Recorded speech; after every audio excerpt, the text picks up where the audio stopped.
So how I look at just correlating football and just losing anything is, you know, it could be like anything in football when you lose yardage or anything like that, and people have emotional stress and stuff. But for the most part, from a coach's standpoint, is when you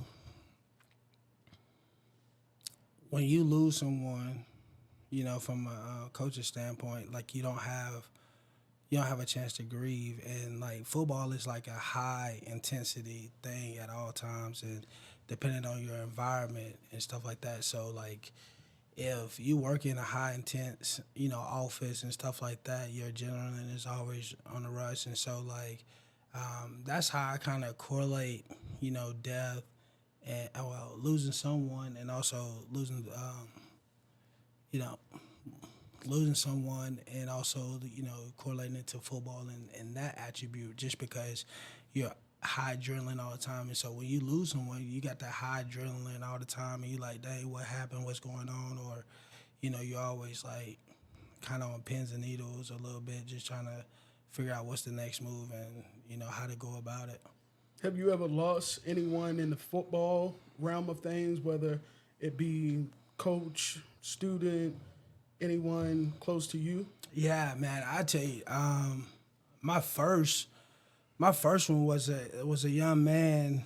My first guy that I ever lost was a guy by the name of Levi Moody, and he was a kid that I coached in 2015 at Limestone College, and he was in a situation where we let him go off the team or whatnot, and he's the first kid that I actually ever cried over. And Levi reminded me as an 18-year-old kid, and when I was at Limestone, it was my first time being a position coach, and my mentor Jared Powers, me and him was in the car, and we were just talking, and then one day we was talking to Levi. He came up to the office. I was like, man, how you doing? And just trying to figure out things, what's going on in his personal life, and he just want to connect with the team. And then, like, months go by, Levi just started doing different stuff that may not been what you want a young person to do, right direction. So I remember going into our last game of the season, we was going to play Newberry, and I was just an emotional wreck that week for some reason. I forget why. And then Levi had came to the last meeting, and and I remember in the parking lot, and I was with Coach Powers at the time, and I was like, man, Levi, like, bro, the things that I'm hearing about you, bro, if you don't change your life, you're not gonna be here, and you got to change some of the things that you're doing. I said, man, you remind me so much of myself. And I remember calling my mom and saying, Mom, man, I met this kid that just remind me so much of me. Like, if I can give him the guidance or the resources, he can make it a little bit. And so at the end of the season, I end up leaving. And then a year later, I get a phone call that Levi was killed. He was in the backseat of a car, and he was a great young man. Like, even when I still look at my old drill tapes, I just laugh because I get a chance to just see his face and stuff like that. And when I share his story, because he was such a great individual, but it was the first kid I ever cried over. And, it was a kid that, I always remind my student athletes about Levi, because I was like, man, that could be anybody's kid. And I take a personal interest in people's kids, because it's like, I don't want to lose a kid on nobody else's watch. You know what I'm saying? Like, I don't want no parent to be like, Coach Luckey didn't take care of my kid. Right. You know what I'm saying? And losing him, and just one of my players calling me was like, man, you heard what happened, and then just having to hear, the story and how it happened. And he was the middle person in the seat, and he was the only person that got killed, after leaving the club. And, it was just a sad moment. And as me, I was like, man, I don't even get a chance to grieve, because, heck, I'm in football season. So it's go time. I can't really show no emotions or whatnot, because I'm at another school, and I'm like, oh, man, dang, man, I'm sorry to hear that. Yeah. And I got to just, if I'm a grieve in private. You know what I'm saying? Right. And can't show that, I'm emotional or anything like that.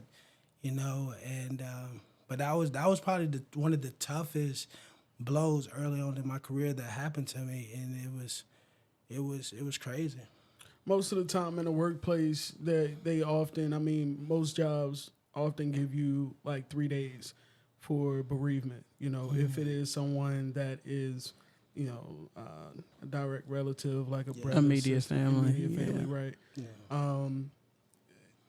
I'm just curious, Cherie, do you think that 3 days is nearly enough to be able to grieve?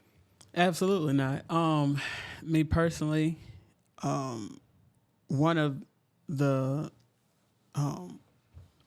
immediate family members that I lost was my dad. That was at 16. Mm-hmm. I was 16 years old.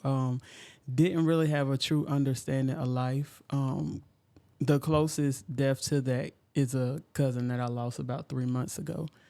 But as far as time, you can't put a time on it. That's like last week when we were talking about love. Mm-hmm. How can you tell me when I should feel better about losing someone Right. who's part of my everyday life? And it doesn't have to be a physical thing. You can talk to this person every day, but your phone will never ring again. Right.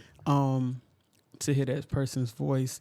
And to be honest, and this is just my opinion, I don't think the grieving even starts within the first week Yeah. because you got to think about it. I feel like you're still in shock. And then that's when all the family and all the friends are around. Right. I think the true grieving starts when everybody's gone, after the food stopped coming, after the calls stopped coming. Right.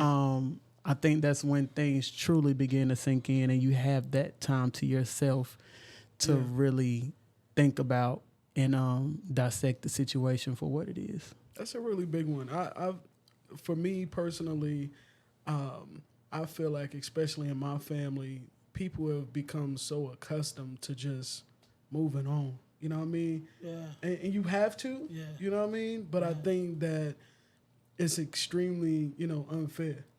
Because, like you said, how can you put a limitation on those emotions, that feeling? You got 3 days to wrap up something that you've experienced sometimes for 20, 30 plus years, And not to say that, a lot of my family is, emotionless or whatever, but it just seemed like we just so good. It just jump. Let's go back and jump back into the groove, and covering that up. And it's just like, it's so much healing that has to happen. You know what I mean? And it just seems like we never. That's a different discussion, but you know what I mean? We get to that point of death, and it's just like. I'm gonna say one more thing, if you don't mind me chiming in. There's so many different aspects. So, for example, when you lose a significant other, I've never lost a significant other, but the diameters of a man providing for his family or whoever's head of household, you may not truly feel that absence till 6 months down the line when you have a child who's showing up and you're used to that parent. It don't even have to just be a head of household. They're used to the other parent just chiming in when this child is doing something specifically, but now that parent's gone. Right. Or whoever carries that role is gone. So sometimes it's not immediate. You don't see it until 6 months, a year.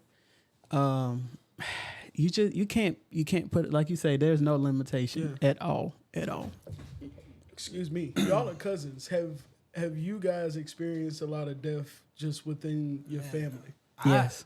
I have. I mean, like, And shoot, they probably be like, man, Coach Luckey, man, you got a lot of people that you close to that you died. I give you an example. everybody, his brothers. I'm telling you, like, I'll be honest with you. In 2022, my little cousin, I was invited to work with the Panthers for the summer, and my little cousin was shot and killed. And I remember texting the coach, and I was like, "Listen, man, my little cousin just got killed," and he was like, "Hey, do you want to leave?" And I was just like, "Nah, I don't want to be a distraction to the team because, you know, I don't know if I ever get this opportunity again. You know, I know how to, if I need to leave, I'll leave. And I just kind of like, I become a numb to the fact, you know what I'm saying? Yeah. That like, dang, I can't lose out on this opportunity. So it's like, dang, I'm sorry for my cousin, you know what I'm saying? What happened to him. But it's like, dang, do I lose this opportunity? But I was able to at least, you know, come down and you know, see what was going on, you know. Yeah. But I wasn't going to be a distraction to the team because I didn't want it to be bigger because, again, in my position, I'm always under a microscope. Right. You know what I'm saying? And everybody watch what I do and how I do things, and people don't understand, like, that's a different level of stress. Yeah. You know, when you're always under the microscope. And I remember also, like, maybe I had just left them, and in July, my cousin had died, and this is the reason why I allow people to call me Lucky. When my cousin Jonathan died, and because I used to hate my last name, like I didn't want to be called Lucky, and Yeah. and JT made that thing so cool, where you know what I'm saying, like you know what I'm saying, he made it so cool to be called Lucky, and like it took off for me. But like here I am, I was in an emotional wreck because I had just got 3 job offers at the time, and I remember I had to tell the school, like, listen, man, like, hey, my cousin just died, you know, Yeah. and like them schools weren't willing to hear that, you know what I'm saying? Right. You know, I was just like, listen, give me some time to just process what's going on, and you know, like, you know, hey, can you give us a decision in a few more days? Because they gotta let other people know too. Right. And I end up, you know, just praying and asking God, and made the decision to stay my last year at Mississippi Valley, which ended up being a blessing for me because that's why I'm in the position I am right now. And Yeah. and if I wouldn't have stayed and been obedient to God. Yeah. See, I- yeah, no, My you bad. go ahead. No, I just wanted to take a minute to shout out everybody that was on the live right now. We do see the comments. I got sure. Shaquille claiming me as his cousin, but definitely if anyone wants to Shaquille, I call see you, in cuz. and share their story, make a comment, please feel free. The number's on the bottom of the screen. Absolutely. And that's on you, E. No, I was just going to mention that me personally, you know, I have been to a lot of funerals, you know, and have lost a lot of people. Like, if I had to count, I would probably say I've been to well over 20, 25 funerals. More funerals than weddings, though, definitely, right? Nah. Yeah, that's for sure. Yeah. That's for sure. We got a call on the line.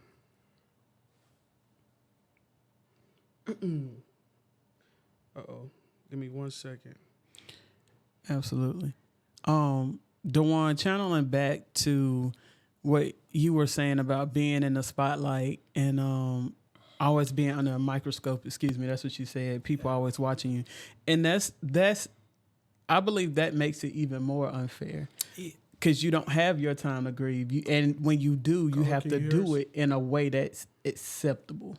Exactly. And like, you know, people don't understand, like, you know, that's why I always, you know, try to, like, you know, for me, when, you know, when I'm a position coach and I'm working maybe 15, 16-hour days, or like this past season when, you know, I took a lesser role and I'm working 19-hour days, 6 days a week during the season, or 7 days during the season, it's like, you know, when do I ever have time to just process anything, you know what I'm saying, besides ball, or process, like, things around me that's going on, you know? And I think sometimes when, like, you know, myself and other coaches that, you know, when, you know, they don't really get a chance to just process everything that's going on because of, you know, sometimes they might be in environments that may not have a quality of life, you know what I'm saying? And some environments they might, you know, have an opportunity.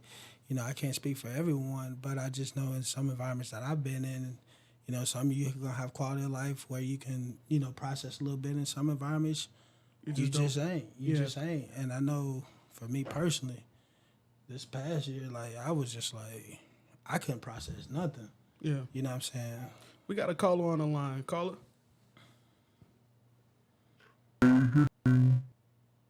Uh-oh. I can think I can hear him. While we getting that Caller, together, can you hear us?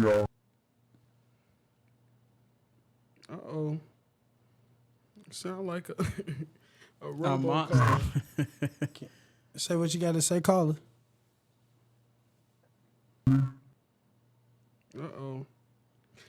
You might want to hang up and give us a call back, caller. Isha, I agree with your comment too. I feel like when you're used to being a strong person, you have that label. And so you try to keep that.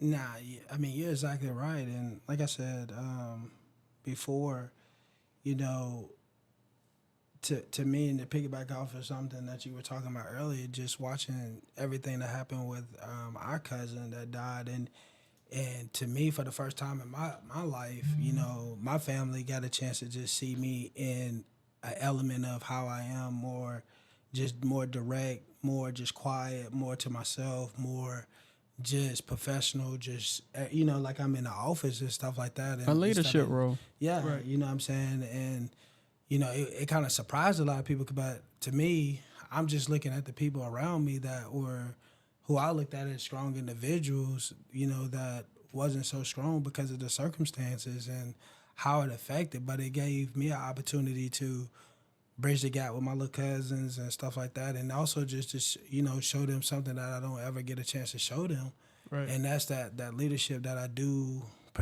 possess, and also it gave me an opportunity to really just, you know, like love on my family, and you know, a lot more. I got a chance to, I had a head coach that understood what the circumstances was, and he was, you know, he was like, man, take your time, you know, take your time.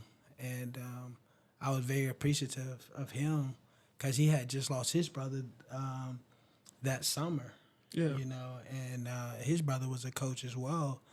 And so it was amazing just for him to understand what was going on. No, that's a fact. That's a fact. And I'm not sure what's going on with the caller, but nonetheless, I did want to ask in regards to, you know, your family. Have you guys seen that individuals who have passed along have been set up and had things in order, you know, without having to go too specific, but have you seen just overall where your family has been set up, you know, whether it be financially, making sure they have life insurance policy, stuff like that? I've seen hit and misses. Caller? I'm not sure, but go ahead. And the one might have a different answer because he plays a more present role in some people's lives than I do. Yeah. But I've seen it both ways. I've seen when they have been covered, everything was set up, and I've seen where we got a fried chicken place. You know what I'm saying? Yeah. But as far as actually being hands on, seeing the process, the preparation, no, I haven't been hands on like that at all. Yeah, I think I when I came home for Thanksgiving, you know, like my parents, my dad and my mom, you know, they had life insurance policies, you know, and my dad had a life insurance policy on his brother that passed, and you know, he was thinking about the future, like if something was to happen, and you know, I know my mom, my dad, they got a life insurance policy on all their kids, you know, and my mom, you know, working in the school system for years, you know, she got life insurance policies on my daughters, you know what I'm saying, Yeah. and because it's a penny, you know, when they're babies and stuff like that, and it's cheaper, and that's something that she was like, I'm gonna invest that way, and in her kids, and that was just something that, you know, I know Hey, we would be covered in a situation like All that. right, caller, we got you on the line. good evening, y'all. Good How you What's evening. doing? going on? How you doing? Hey. I'm good. I'm doing good. Well, my name is Sammy. I just really want to thank y'all for being able to speak about this type of conversation, especially about, things that are inevitable. You know what I mean? And Absolutely. these are things that people don't ever want to talk about. And we kind of just move on from it. and I do want to send my own condolences out to you guys for who you've lost. My condolences. Appreciate Thank you. you. And just like someone did mention in the comments that um, it's a type of grief that you really never get over. You know what I'm saying? And I did want to share my experience from who I lost. Um, my parents, they were married for 46 years, Ooh. and I'm the last of 5 kids. Man. I got 2 sisters and 2 brothers. I'm the last. I'm the baby. My closest brother to me is 10 years older than me. I lost my parents a day apart 2 years ago. And don't get me wrong, I lost family members. I lost people that I went to school with. You know what I mean? But that pain was completely different Yeah. from losing my parents. The pain and that was just unimaginable. A part of Yeah. me died that day, and it was just so sudden. You know what I mean? Like I witnessed the love that my parents gave to each other. 46 years is a really long time, and raising 5 kids in New York City, it was a lot. You know what I mean? And I feel like something broke that day. Yeah. And all I want to say is just, love the people that are here with you. Give them their flowers while they're still here. For And I sure. remember when my mom used to say things and bring up in conversations like, oh, my final wishes, this is what I want for my funeral arrangements. And I was just like, Mom, stop. You know what I mean? Like, I don't want to hear that. That day not coming no time soon. Let's not talk about And that. those Yeah. things are important. Yeah. They are very Exactly. We important. say the same thing when my mom, bring it up. Exactly. Because we don't want to talk about that type of stuff. But when you got to look at those people around us, we're getting older. You don't ever want to get caught up in things, making certain arrangements for your family members and you didn't know what they wanted as Right. far as cremation, if they wanted to be buried. These are the type of conversations that you have to prepare yourself for. Right. And I was just ignorant to dive into that type of conversation with my parents. And um, um, with my dad, you know, he used to say the same thing. I used to kind of just like, nah, Blow I it don't off. want to talk about that. Yeah. And but what I do know is that when you are dealing with those type of situations and having to set those sort of arrangements for your loved ones, my suggestion is get your affairs in order. You know what I'm saying? Right. I can't stress that enough. Have a will and testament, have it signed and notarized. That stuff will make it completely smoother. The process, who's going to have Absolutely. Yeah. the jewelry, everything is specified in that will and testament because your family members need that type of stuff so it can, like, I can tell y'all a few stories, but I'm not even going to get into that. I know you're going to have other callers, but that Oh, stuff we goes, appreciate you it, sharing for sure. no problem at all. Nice.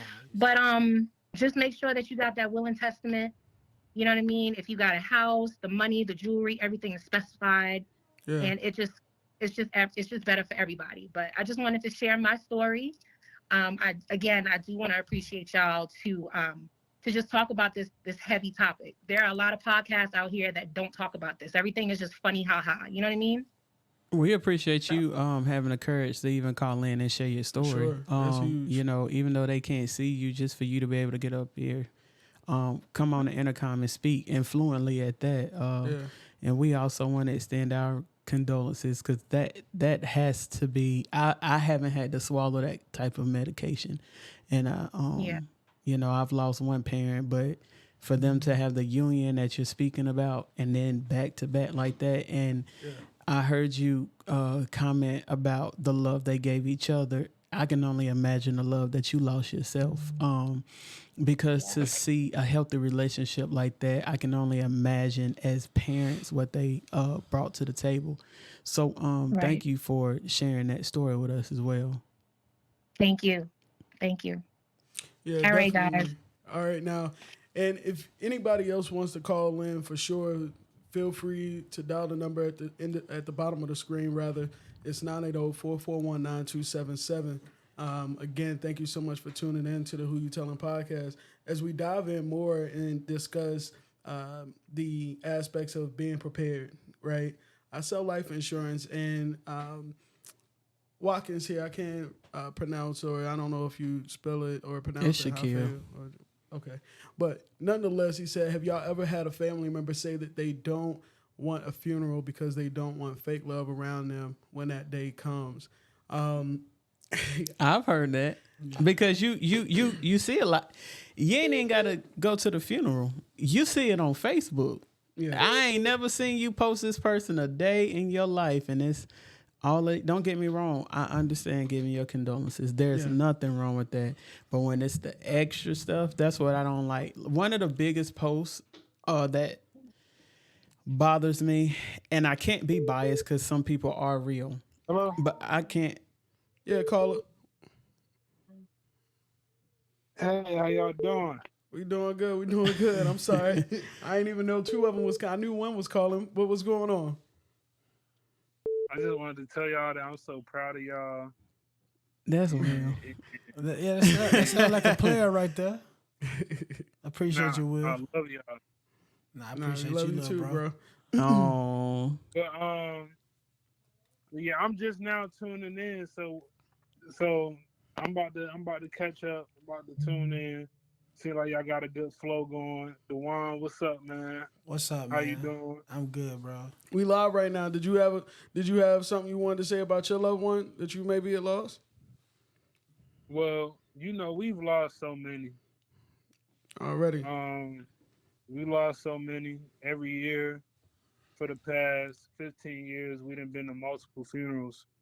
We've been to at least 2 or 3 a year, from family to friends. Yeah. And so I've lost friends in high school. I've lost family that's close to us, family that held our families together.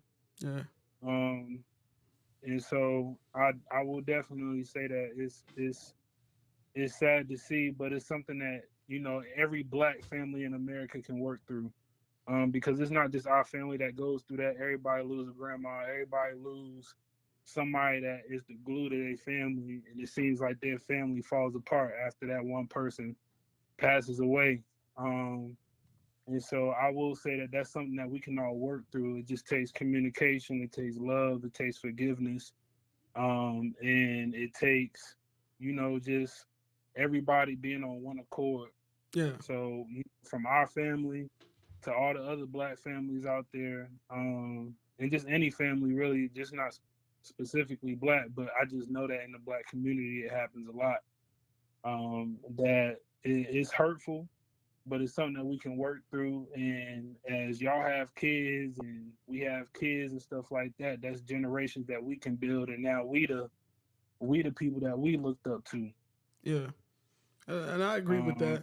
I agree with that. Being prepared, I feel like allows us to one, and I don't necessarily, I'm not going to just lean on the life insurance aspect of it, but more so just whether or not you choose to save your money, whether or not you put it in the bank, if you want to get a shoe box, but just be prepared in some way, shape, or form. One, when people have to encounter a $10,000 setback, and even if it's not just one person, if 10 people put together $1,000, that still can be a setback that take most individuals in the average income bracket almost 6 months to a year to bounce back from. You know, most of us, can't afford to mess up one check of rent, because we don't have the resources, and everything's so expensive these days. So nonetheless, just being prepared changes that for who you're leaving behind. So, call it. With that being said, you have your life insurance in place. I do have my life insurance in place, and if I was Bet. to die today, be some pretty rich people. All right, good deal, good deal. So where We you, appreciate you you. trying to get a Where you sale? at? You trying to get a sale on the podcast? No. I'm just saying. Y'all stupid. Hey, listen, she a life insurance. Hey, No, listen, but to be get your life honest with insurance you, today. We about to make that I money. have my life insurance license, and I'm willing to answer any questions in regards to the life insurance game. But I'm gonna tell you, I've been on some of these phone calls, and that's why I wanted to read his comment, because I've heard people say things similar to that. But most importantly, I've heard people say, my family will take care of it. You know? And I'm just going to say that family, if you are going to help them take care of it, rather than having to come up with $10,000, $15,000 if you want to put them in burial, a lot of times people like the carriages and the horses and all that. Now you're talking about 25,000, 30,000, right? If you want to lean into that, Well, get an insurance policy. let me help y'all out with something too. Like, I want y'all to understand something. A funeral is a business too now, and so, like, me having to do 2 funerals or whatnot, and be in the business side of it, like, yo, it's a markup on some situations now. You know what I'm saying? And I had to learn that myself. And What you mean by markup? so, like Like an upsell. it's an upsell. Like, a lot of funeral homes are in competition with each other, and when I definitely respect. It's like a wedding venue. Yeah, like I definitely respect. Or you get things a la carte, like if you want, extra cushion or a pillow. Hold on, time out 1 second. Oh, okay. Go ahead. I definitely respect. Hey, we actually got a caller on the line. anybody Thank in you the so much, funeral caller. home business, you know what I'm saying? Cause they making bread. Caller, who we have on the line? Hello. Hey, caller. Hello. Hello. Hey, Oh. this is Michelle.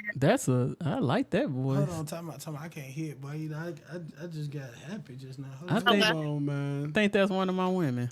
Who that? We gonna Hello? mute them. Oh, This is.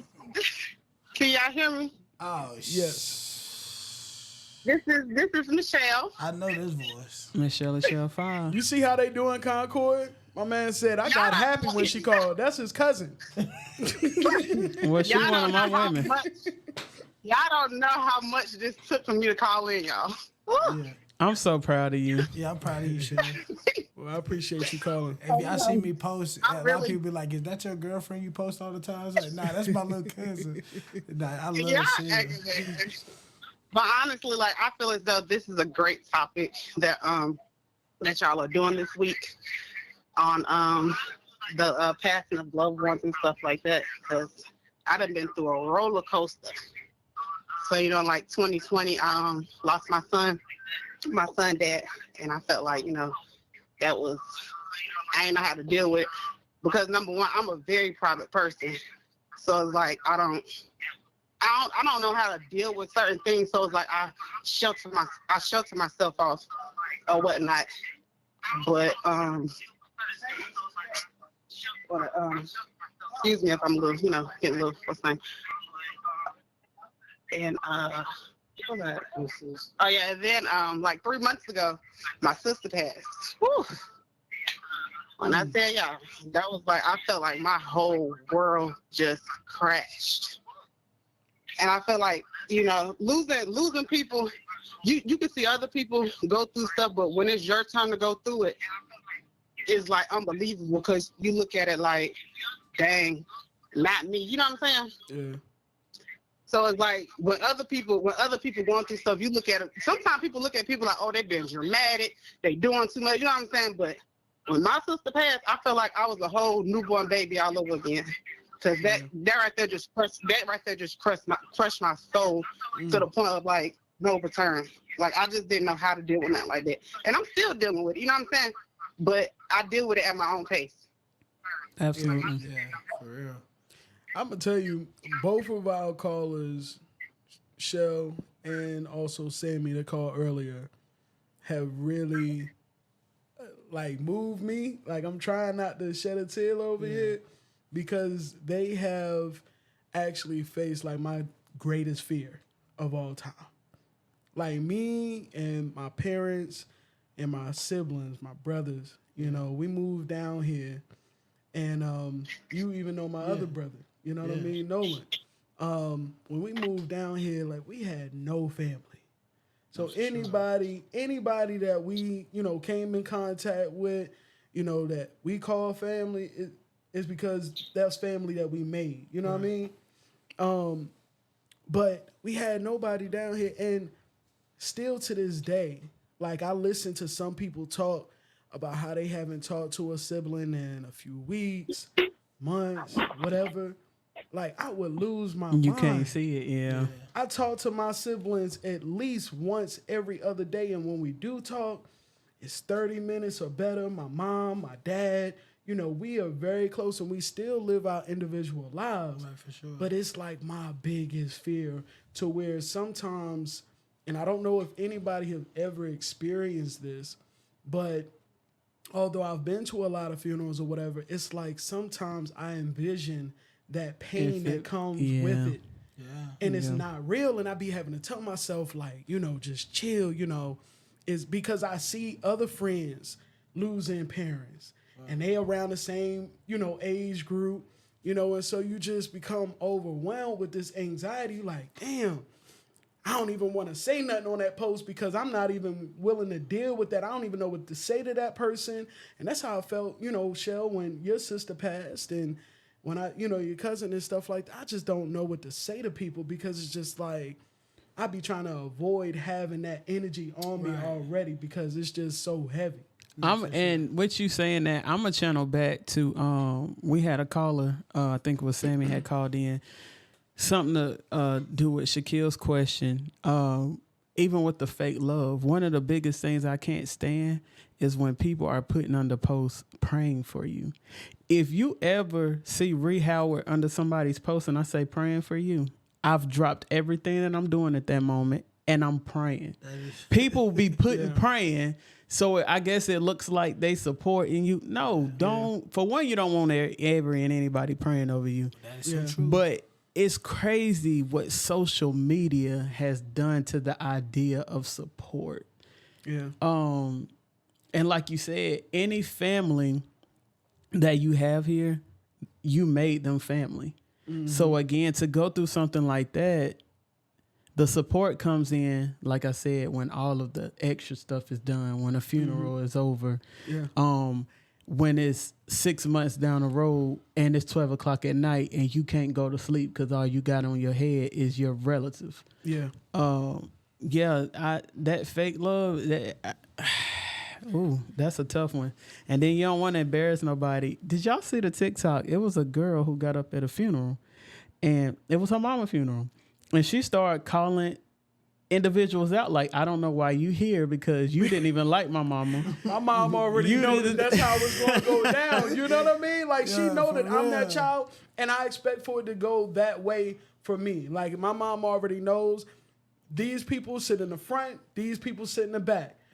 Traditionally, they put, family on one side, friends on the other. It's going to be this in the front, that in the back. You know what I mean? And I want to take up the front on both sides. You know what I mean? So, like, because I'm serious, man. You literally have 24 hours in a day, and I understand that life gets us, and we get busy, but it don't take anything to inbox somebody and say, I love you, thinking of you, hope you're doing good. You know what I mean? That's true. And these people would just come to the post. Oh man, I just seen him 3 years ago. 3 years posting. ago. Wait a minute. Don't nothing get posting conversations.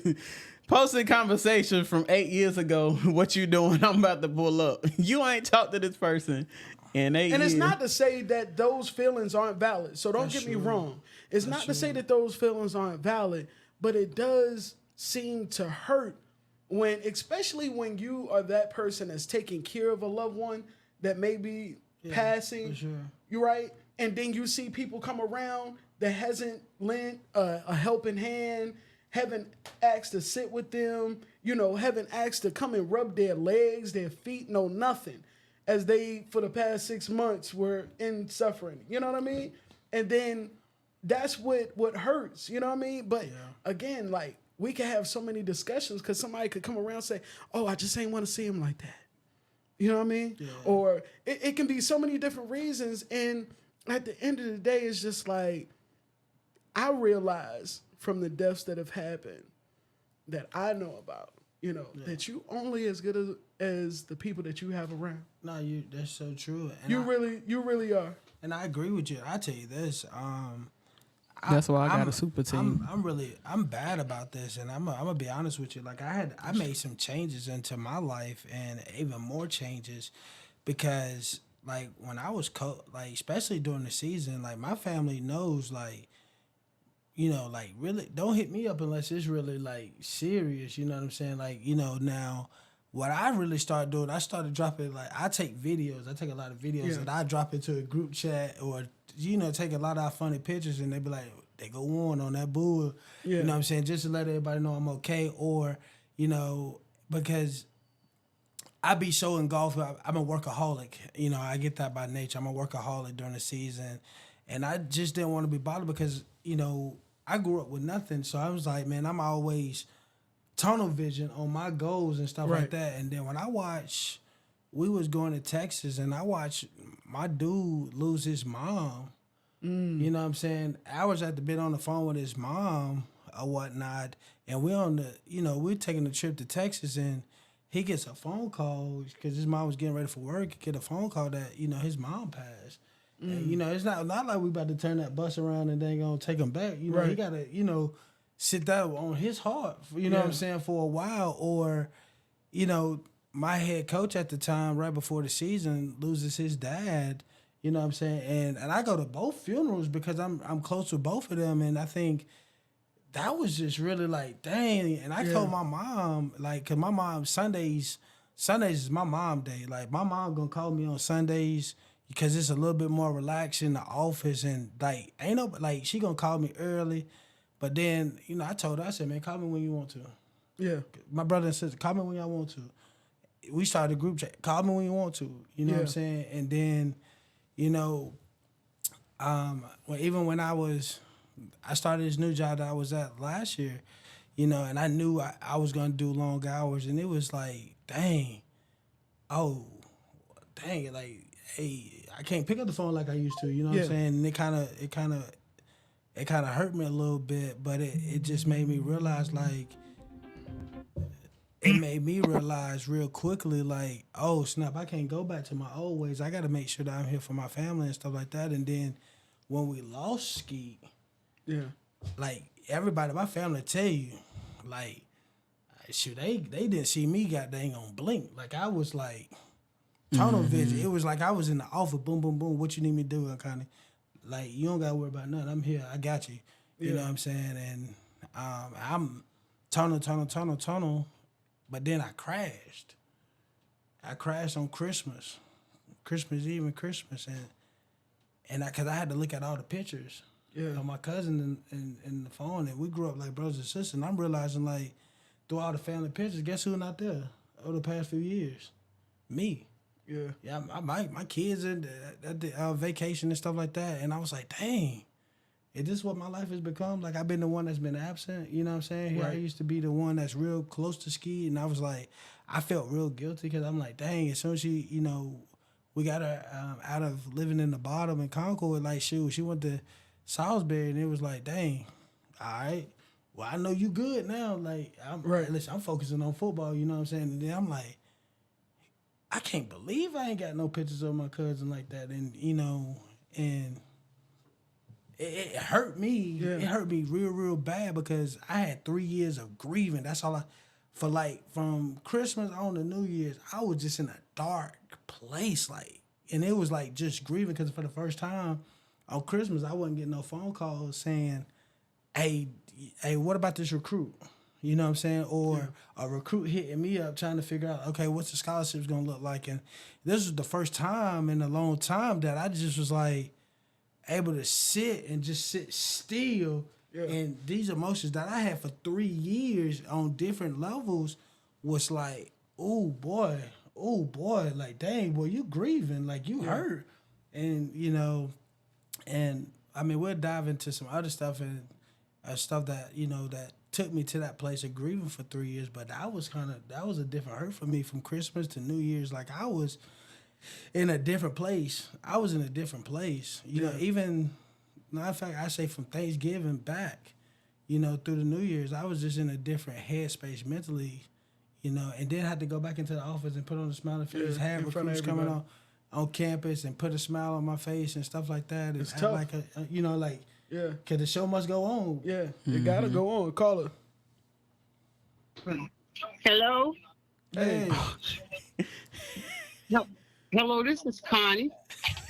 what's hey, up, Miss babe? Connie, how you doing? That my side chick, baby. I'm doing fine tonight. I was just glad that I could get online with you guys tonight and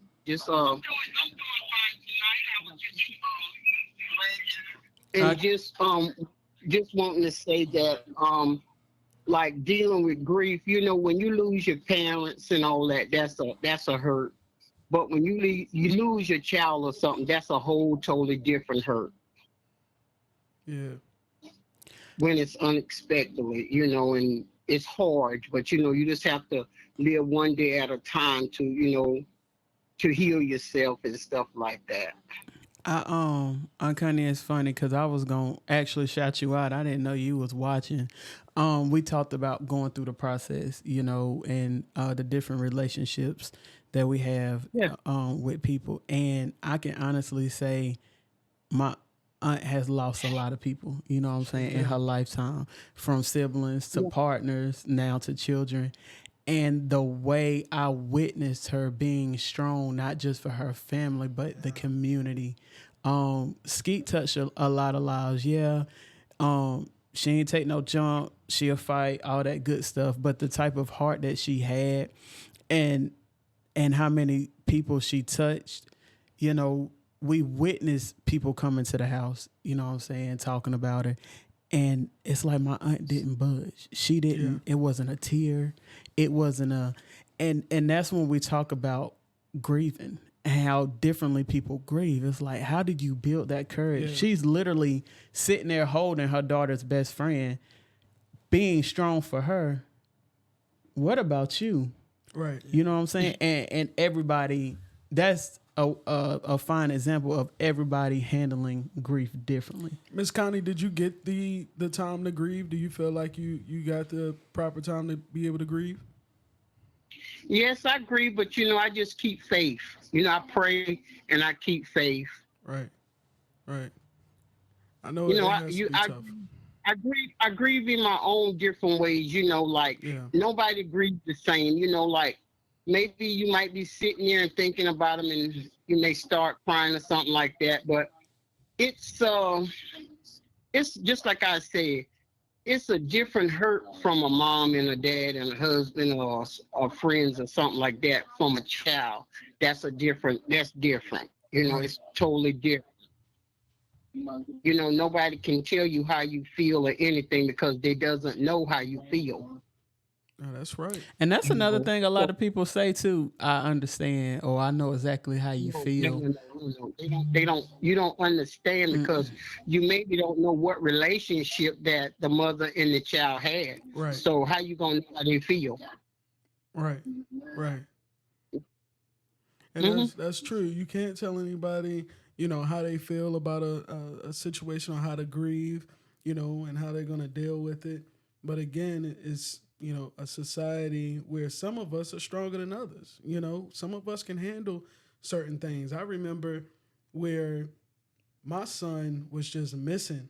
Like he was missing for like a few minutes, and my heart just Went to a dropped. whole, It yeah. dropped, and I couldn't do anything. It was like I was paralyzed. Thankfully, I had Sade at the time that was able to deal. I had to call one of my best friends, like from Charlotte, like just to come and just like say something. You know what I mean? Just either be here with me or whatever the case may be, because I had literally lost everything, broke down completely. I couldn't believe it.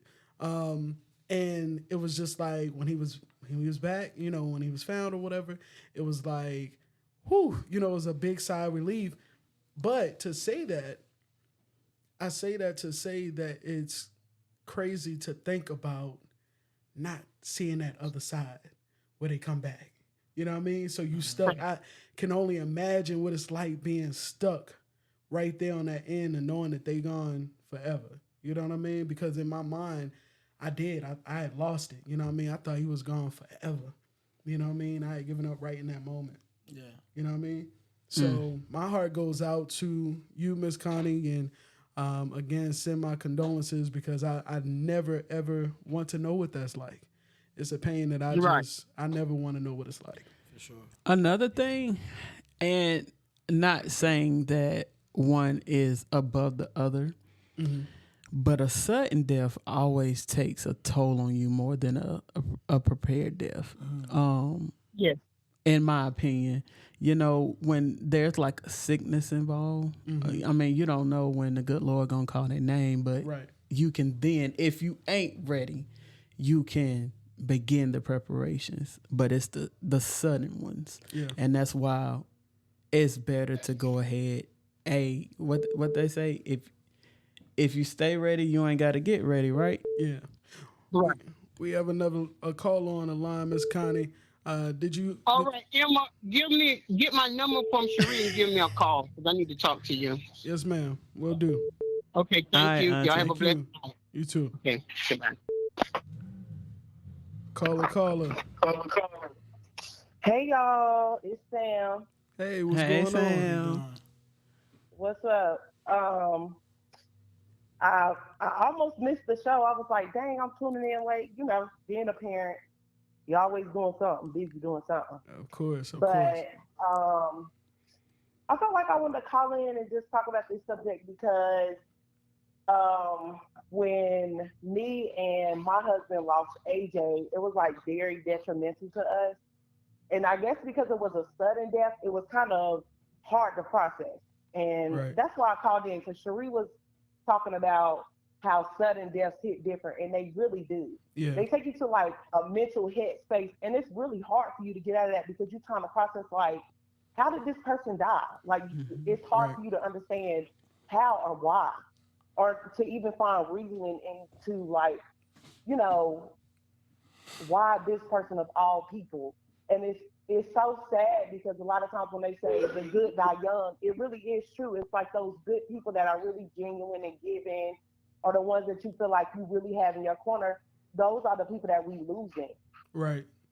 And I know when we lost AJ, it really took us to a bad space.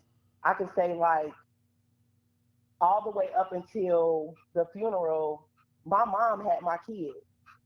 Thankfully, it was during a time where I think it was like COVID time. So thankfully, they were able to go and stay with my mom because mentally, I was in a headspace where I wasn't even able to take care of my kids Right. because I was grieving so bad. Like me and Cheese were literally numb, and we were drinking every single day, but we weren't getting intoxicated. It was like we were literally just drinking to numb the pain. Wow. And I try to tell people like, give yourself grace when you're going through grief. Yeah. Make Grace sure is you go huge. through all the emotions, whether it be sadness, anger, frustration, whatever, because you're gonna go through. Well, I can't speak for everybody. I can only speak for myself. But as far as for me, you're gonna go through all those emotions, and you need to go like make sure you give yourself time to go through all those things.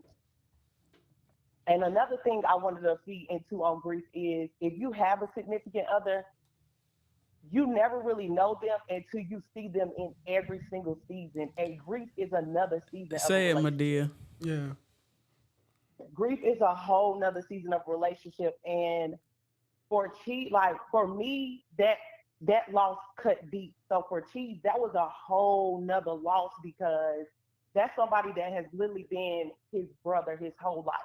Yeah. Like blood, they may have been cousins, but that didn't matter. They was literally brothers, like connected at the hip. Anybody who knows them know if you see one, you see the other. Right. So when he lost him, and then to be the one to be the first one on scene, there when he passed, it was just so detrimental. And I will never forget that phone call when he called me because we had literally been looking for him. And when he called me and he finally found him, and I was just like, I went into total shock. Y'all, it was so bad. I had left my house with no shoes on. I didn't realize I didn't have shoes or nothing on until I got back home that night. Mm. So I will say, when you're going through grief, especially when it's a sudden loss, just give yourself grace. Like, give yourself time to process what's going on. Don't try to be one of the people that just try to up and go, because eventually it's gonna hit you, and when it hits you, it's gonna take It's you back. gonna hit. It's gonna hit. Man, I felt the same way, but when it hit me, I was like, ooh, I can't go nowhere. I was numb. Yeah. Yeah. Yeah, you're literally numb. It's like you have to literally find the motivation to go on, because like you said, life goes on. We still got kids, we still got jobs, Yeah. we still got lives. Them bills not gonna stop. But it's like you literally feel like your world has stopped for a moment because you lost somebody that you used to seeing every single day. Right. So if you And that don't, was so. I'm sorry. No, go ahead. I was gonna if you didn't mind, I was gonna ask you a question. Um, Yeah, absolutely. of course, you still dealing with grief, you know, because it's a random act, it's a random thought.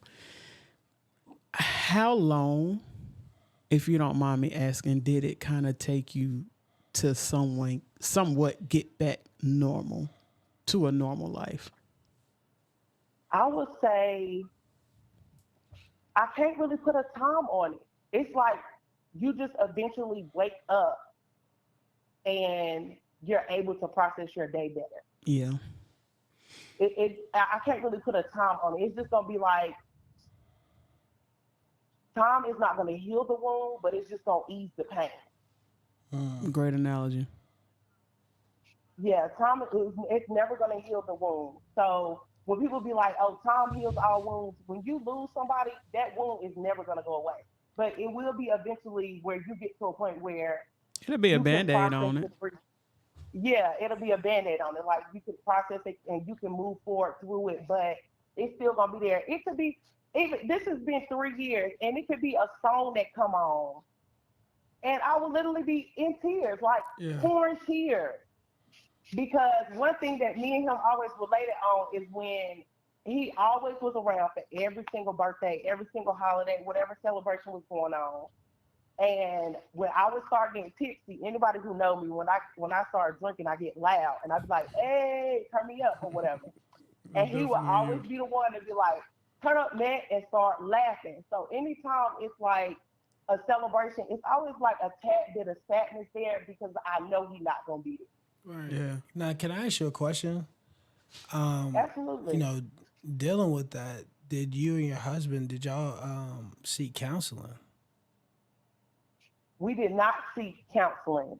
Now, Got you. I did, for me, I felt like it was a little bit easier for me to process it than him. But I will say I did go through real bad anxiety and panic attacks For sure. after he passed. Cause Which, like you said, everybody goes through different stages of grief. For right, me, I never had anxiety attacks until after he passed. for And sure. it was like they would just come on out of nowhere, to the point where I would be in the ER, like telling these people, "I cannot breathe. It's something wrong with me." And they would be like, "Ma'am, you're just having an anxiety attack. You're Hmm. fine." Yeah. But for him, I did recommend him to get therapy. But, that's kind of like a stigmatism in the Black community. Like, people, Right. especially That's with true. Black Yeah. men, they never really feel like, "Oh, I want to do therapy or counseling." Yeah. But I will say it weighed very hard on our relationship, because it went from the person that he vents to, he talks to. When I'm frustrating him, when he want to cuss me out, he go call him. Now that person is not there anymore, so all those emotions that he's going through and he's processing fall back on me. Right. Right.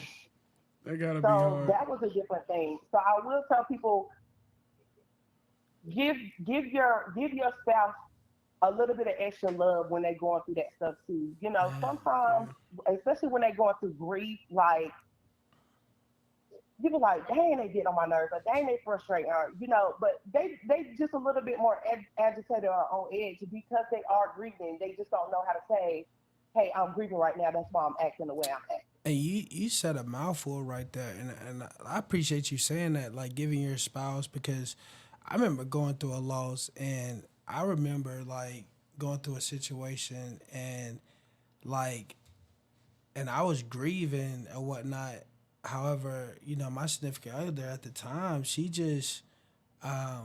couldn't see past her own hurt, and so I ended up walking away from a 13-year relationship. You know what I'm saying? And because I was just filled with just so much grief for like years and stuff of loss that I had built up and not being able to Didn't talk address. about it.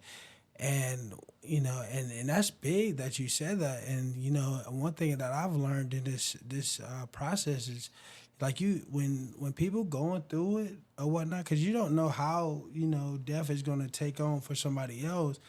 But I know for me, I just prayed, and I was like, I needed to walk away from that situation because Right. it's not like that person was a bad lady or anything like that. It just, the circumstances, she just couldn't water my cup the way that I needed her to at the She time. didn't know And how to love you through that season in yeah, your life. yeah. And it took a toll on me because I was like, I just couldn't. We just couldn't move forward in life, and that was just something that I was just like, man, I need to get myself together. You know what I'm saying? Yeah. Because maybe I'm the same way if she was in that same situation too, and I was just I needed that space. My fault just to get away from that, and so I ended up walking away from a person I thought I was gonna spend the rest of my life with. Yeah. Absolutely. That kind of piggies back on us talking about love last week, and I was expressing, how I would want love reciprocated to me is being flexible, being able to give that person Yeah. what they need in that time. Yeah. I might not need Yeah. affection from you in this moment. I might need tough love. I might not need tough love from you in this moment. I might just need my space. I might not even need you to say nothing. I just want you there present. Yeah. It's being able to wear absolutely. different hats. Yeah. For sure. And I was Yeah. just going to say, like, just from knowing Sam and knowing her relationship with Cheese and things of that nature for years, it's a true testament to when, if you're grieving, you with the right person because they're going to be able to love you Yeah. through that the right way. They're going to figure it out. It's going to cross their mind that, hey, maybe I need to, readjust myself real quick. Maybe sure. I'm not being thoughtful. Right. Maybe I'm being inconsiderate. Right. And I know that, that right there, if I seriously had to choose a couple to go through that, it would be them because I've seen them go through a lot of things together, not just with that particular situation. So it's a true testament, to, if you're in the right relationship, you got the right person on your side, you're gonna know. Because when you hit Absolutely. things like that, And, it's going to yeah, show. absolutely. Yeah, and we have. I feel like at this point, it's pretty much nothing. I ain't gonna say Yeah. nothing, but almost Very nothing. little. We have Yeah. been through. Being that we've been together almost 2 decades at this point.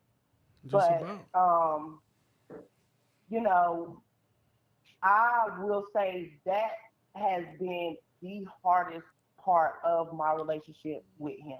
Yeah. And we done been through pretty much everything y'all can about think of. We done been through it. But I Yeah. would say grief is probably the hardest season we have ever went through. For sure. Yeah.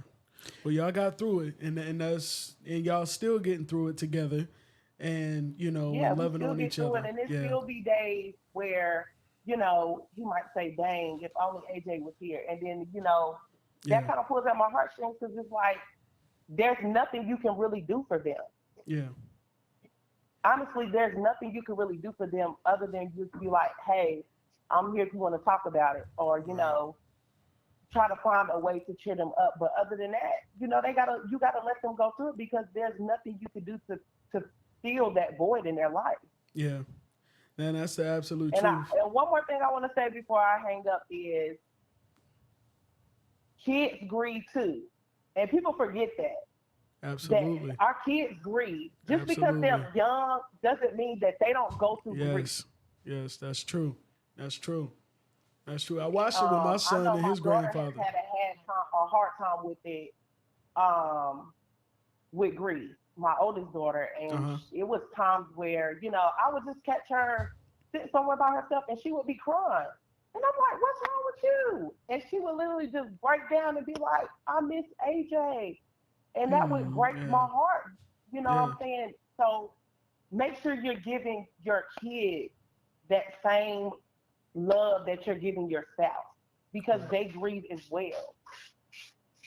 No, you're absolutely right. You're absolutely right. I witnessed that with, my son, and I'm just like, I'm letting him know rather, like, if you need some time, if you need some space, you let me know, because I've dealt with this firsthand. You know what I mean? With losing a grandparent and one that I love dearly. And when he passed, I felt for my son, but my son didn't show any emotion. He kind of like his mom, But for me, I'm a crybaby. You know what I mean? I am too. Yeah, for real. Like I am gonna a cry. crybaby. I'm just When like, I'm happy, don't say nothing about my daddy either. Too. Yeah. Listen, I'm a crybaby, honey, and I cry about everything. I'm talking about I be mad, pissed off, fighting mad, and be crying. Yeah. Like I will cry, honey, quick, and it pisses me off because it could be a situation that ain't got nothing to do with being sad, and I'll be standing up there crying. Yeah, for sure. And we have to, and I feel like we should normalize, therapy. We have to normalize, therapy and getting into that, and find a healthier therapeutic way. Me, I smoke a lot of weed, and I'm serious when I say this. I'd be afraid sometimes to say, like, if you smoke, everything gonna come hitting you, boy, like boom, boom, boom. Well, I can't professionally do that stuff. So. Well, I mean, lucky I for just you. want to say that on the Lucky air. for you. I just want to say that. Lucky for you.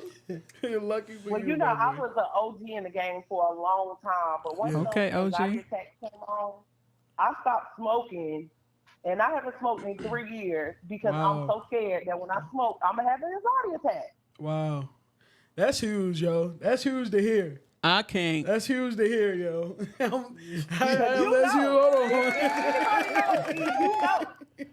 Well, I personally don't smoke because I am a jinx, and I'm not risking my chance on a lawsuit because I done failed a drug test. I know that's right. Hold on, you sell furniture. I don't care. Furniture. I don't care if I sell speakers. Hold on, what you do again? She selling furniture. They do drug tests. I mean, a lot of people don't what even I'm drug saying test is, no more. That's why I'm asking. They don't. What I said, my big break. It can be a slip and fall. The roof might be leaking. Oh man, And, watch your stuff. hey, I'm not gonna miss my big break We could over a blunt. I'm sorry. Nah, I mean, I know if my feel it. friends listening, they I feel dying. it, but I was just saying that to say in regards to grieving, we all find our way, they and I not, think hold for on, me, they not drug testing at the first place. no, I don't think. If you get hurt, anywhere gonna drug test you if you You're get talking hurt. about workers' compensation, right? Yeah, Yeah, absolutely. yeah, but, that's what I'm saying. Mean, come on, man. No.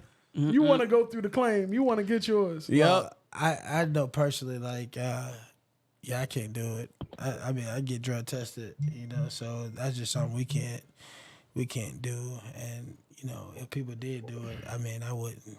I mean, it's their personal life. We know you don't smoke weed. He got a professional job. We're lucky to have Mr. Luckey in the studio with us today. That's true. Because this is NFL quality right here. I know I'm gonna be sitting beside. I know right now I'm sitting beside a guy that's gonna be on the sidelines of the Baltimore Ravens, right?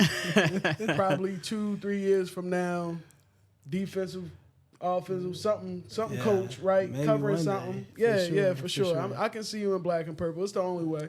It's the only real NFL Hey, team listen, there is. the paycheck, right? I Well, promise yeah, you, I I'm just wanted to gone. call in and give y'all my perspective because I felt like this was a good topic for y'all to shine a light on. And I hate I missed the subject last week because I had so much good stuff to talk about. Well, just go back and watch it. You ain't gonna get the share, but just watch it. It's But all good. I said I'm gonna have to try to make it in so I can chime in my little 2 cents. Well, I appreciate you calling for sure. We appreciate you for sharing. And while I have you on the line, because we haven't talked in so long, but this is actually like my bestest friend, the very first person that knew that I had a little sugar in my tank before my parents knew. So like, Yeah, I what love you. Listen, I y'all, love you. listen. What type? What did you have? Brown sugar? When I say Sugar dark came brown. out Let on me me out the dark brown. Oh, blue, word. but that's okay because I told her I don't care about none of that. You my rollie. You my road For life. dog. You For should life. just told me that before we be walking around in the nude and stuff together. Nah, But for sure, for other sure. than that, Hey, it's cool. in defense of her, everybody, not all gay people like they friends. Like I've never been Yeah, attracted to I any know. of I my was just friends, joking around with her. I except for know one. I ain't even But I her wanted type, her before but we became friends. That's a whole other topic, Sheree. You like all your friends, but nonetheless, I love you, girl. You take care of yourself and take Hold care of on, them kids. hold on. Are we snitching on live air? Yeah, we still on live air. We Still on snitching? live air. Like, dang, but you like all your friends? Come on, Oh Dwyan. no, I don't like none of my Come on, friends. Dwyan. That she's just Dwyan clowning. like his homeboys, and they got a whole group chat. we're not gonna talk about group chat. We gonna save that for another day. Listen. That'll be a good topic. I'm gonna start a group chat. It's gonna be for life insurance and for therapy. All right, and I love it. we're gonna get some doctors in there, some psychiatrists and therapists and people that's in that scope, that realm. I know my mom; she's in the profession of mental health and mental illness and things of that nature. And I think that's one of the reasons why a lot of people divert from actually going down that path to therapy and things of that nature, because they are afraid of being labeled, a mental illness and things of that nature. But again, I'm not a person that like to live in a box. So me personally, if you need some help, call it whatever you want to. I'm going to the snack bar. I don't care what you call it, but let's just get some help, and stop damaging the next person or not healing what we need to heal. You know what I mean? Absolutely. Right. There shouldn't be any stigmatism on getting help, no matter Absolutely. what the type of help is that you need. Absolutely. And that's a big thing in the Black community too. Is we be so scared to reach out and ask for somebody help all the while we're suffering. Mm-hmm. But I'm gonna let y'all go. I gotta get my kids on in the bed. I We appreciate appreciate you y'all, calling. and I love y'all. Y'all have a Absolutely. good night. It was good talking to you, sis. And Same Dwyan, we go way back like 4 flats. Yeah, we Not definitely four do. flats. Yeah, for sure. It's Yeah, good way to- back like 4 flats. Hey, it's definitely good to hear your voice. Absolutely. All right, y'all. Have a good night. We appreciate too. you calling in. All right. Man, we had some good call-ins. Hey, We shout have. Shout out to my boys, Darren Moody and Terrence Barron, man. They watching some of my coaches. My man at Sanford, he's so funny, man. They in the group chat going crazy right now, talking about I'm brand new. Oh, man. Yeah, he be putting on, and it's a lot of smoke. But Mr. Cool Guy, we ain't even gonna sweat it right now. But we appreciate y'all tuning in for sure, and definitely, we had some great calls and call-ins tonight. Again, I'm so glad that we got to hear from people that face things that I just would never want to, face. But I just encourage everyone that if you don't have a life insurance policy, okay, this is just coming from an agent. If you don't have a life insurance policy outside of your job, go and get one, okay? You can argue back and forth about whether or not term insurance is better for you, whole life insurance. I personally, as a salesperson, can pitch either one and tell you why they're both good for you and why they both bad. That's what we do as salespeople. But as a community, having this conversation, I encourage everyone to go out there and get them a life insurance policy or write out a plan. And like tonight, a plan that you can reasonably stick to. So if it's setting money to the side, I don't care if it's $10 a week, do something that will help put your family and your loved ones, the people that care about you, in a place where they're not having to focus on grieving, because we, again, know we only get, in most corporate jobs, 3 days to be able to grieve. Instead of giving them a rushed grief session, you know what I mean? Allow them to take some headache and some strain off of their back and putting you away the way that they would want to or you would want to, because a lot of people and not everybody, but a lot of people consider that how I put you away is how I respect you, how I love you. You know what I mean? And if people care about you, I know some people out there like nobody cares about me enough like that. But you'd be surprised who care and who love you. You know, come out of that and understand that people care about you, and you don't want people to have to hold off 1 or 2 weeks on making arrangements for you because you didn't set things up yourself. It's very simple. For my people who have pre-existing health conditions, go ahead, sign up for that policy to have that 2-year waiting period. Get that 2-year waiting period out of the way. A lot of people might mess up and, they get a policy where it has a 2-year waiting period and they didn't know. At least you get your money back. I mean, that's a little something towards cremation or something. If they do pass away within the first 2 years, certain policies are different, but you do what you have to do. That's for my people that have like heart problems, diabetic, if you're taking blood pressure medications, just remember that. Remember that your record and what you tell the doctors when you go in there stick with you. They report this information to a company that holds all this information. So every time you answer yes to, I'm a smoker, every time you were diagnosed with something, and even some cases, as some people might not know, but certain medications may be a medication for various different ailments. So you could be taking metformin and not necessarily be diabetic. But if the insurance company sees that you're taking metformin, to them, you're They're diabetic. gonna label it, yeah. Either way. So keep that in mind. Be mindful, of things that you do put in your body and things of that nature. And that's a whole different topic. But nonetheless, make sure that you are prepared. Know what's on your history. Ask your doctors about what's on your history so that when you go and apply for insurance and they're asking you these questions, you can answer the questions appropriately. Always ask for a copy of what they're putting on your record each and every time. If you don't have any pre-existing health conditions, you're in good shape, go ahead and get you a whole life policy. A whole life insurance policy is going to make sure that at the age that you are buying that policy, that's the age you are for the life of that policy. So your premium never changes. In my opinion, that's the route for us to go. You get you a policy, even if it's just $15,000 to cover your, a burial, a simple burial, whatever the case may be. As you said, a lot of things might be a la carte. You can add on this, add on that. But for the basics, on average, the cost of a funeral is $15,000. So if you are going that route, just make sure you get you a policy that covers that $15,000. And a lot of people in my age group, 32, 33, 34, we can get a whole life policy right now, probably about $50,000, and I'm estimating around $60, no more than that, a month, okay?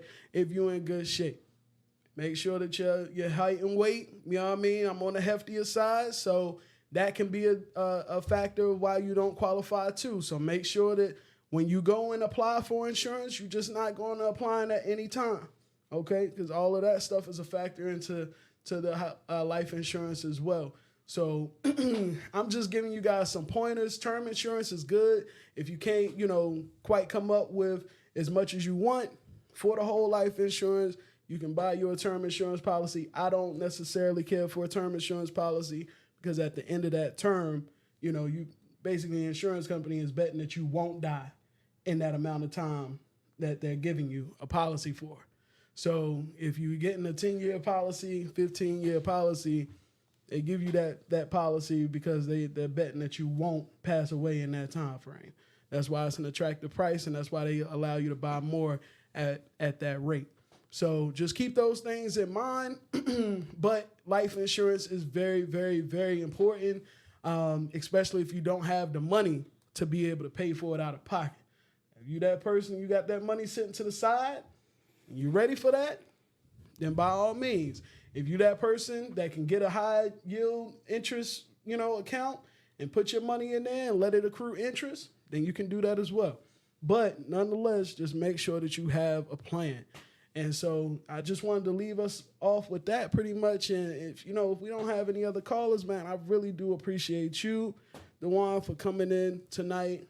I appreciate you always, my co-host Ree, and this your girl E. And I love you guys, man. I appreciate you guys for tuning in.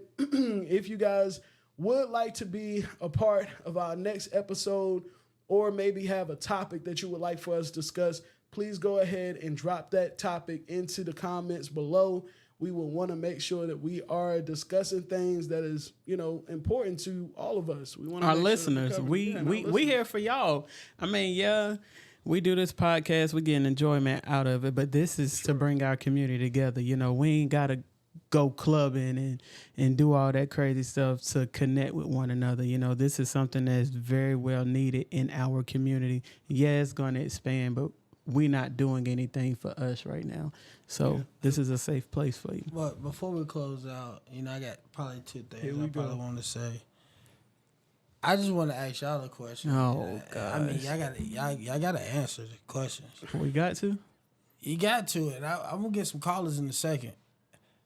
I'm tired of special friends at the funeral, at the obituary. So I just want to know. This guy's ignorant. I just want to know. Am I going to be listed as a special friend? I just want to know, to my people that are viewing, if your ex dies or something, are you going to be a special friend or you going to be an obituary? That's what I want to know. Nah, not if it's just an ex. I mean, if it was... Well, y'all been together 20 years. We've been together for 20 years. 20 years. I hope I'm in if an we not obituary. married, then it's probably going to be special friend. It's Nah, probably going to be behind the nieces. Or where they nephews. get in there. Probably not if you, I don't know. Because, some families can be a little spiteful. And y'all need to stop doing that, man. Include people in the damn obituary and making sure that she said, I'm going to be in the funeral looking good as hell. Fine. For real. I know I'm going to have fine ass people at my funeral.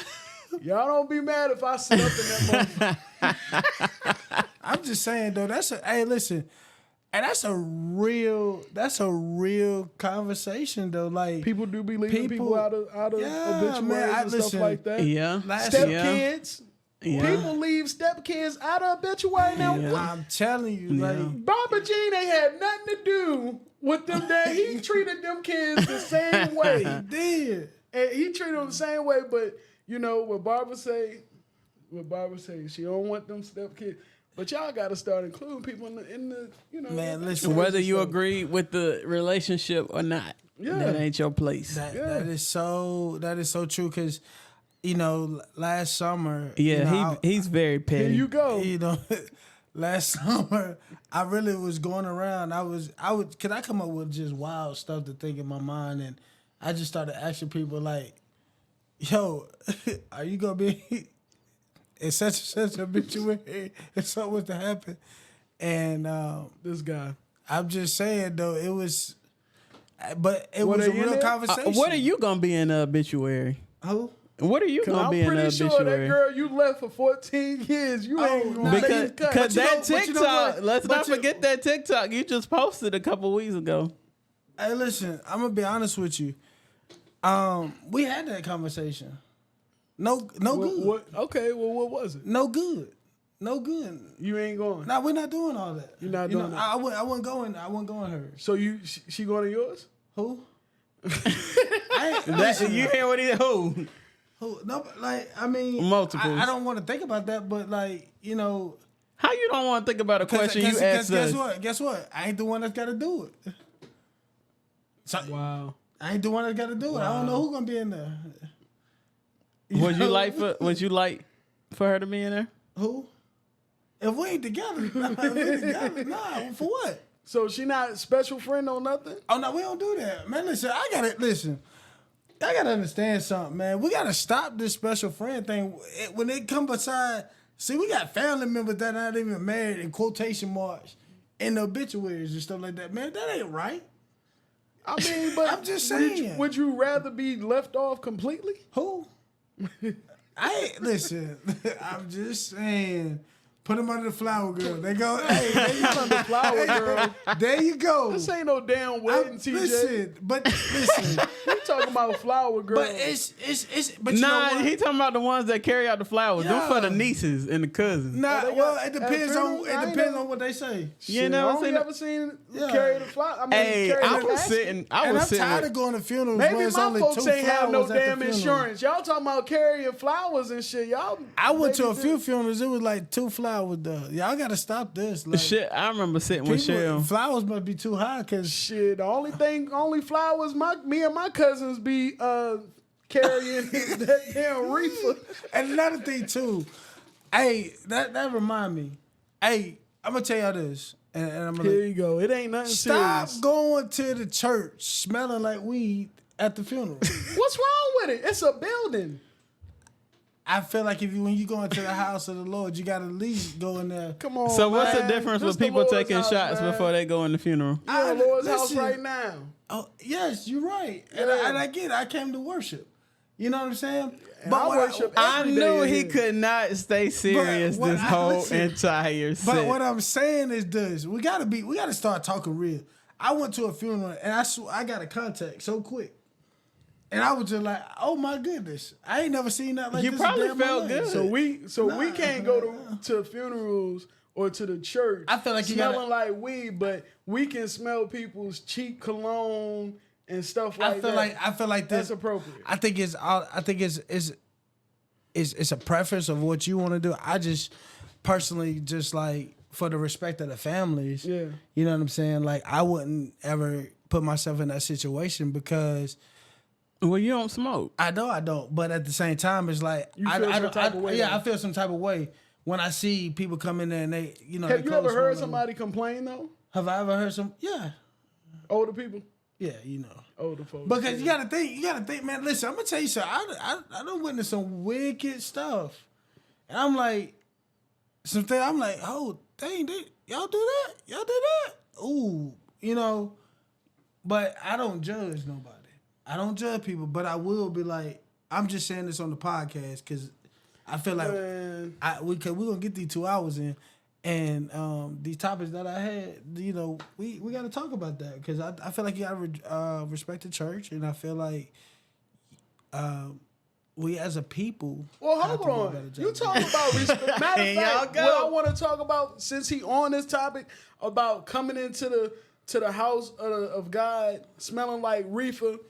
People got a problem with that, but you know what? I'm tired I know that's right, of man. pastors in the church rushing your service. Stop rushing the service. Now- why can we only have 2 minutes for somebody to come up and speak their mind and only two guests? See, all right, now let me Is that a part of the package? let me break this down to you. Well, that's a funeral. Let me break it down to you.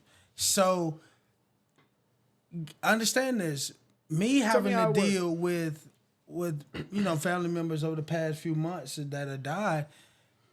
Listen, if you ain't got a person in the ground on Friday by 3:00, it's a certain price. But when it go to Saturday or Sunday, See, that's messed up. that's a double price for them That's to messed dig a up. hole and stuff like that. So that's why y'all starting to see more people. You know what I'm saying? Y'all starting to see more people have funerals during the week. Like Because you know, when? back in the day, Like when? we used to have that thing on. People used to have it on Saturdays. Shit, and I stuff know like mine that. gonna be on Wednesday morning.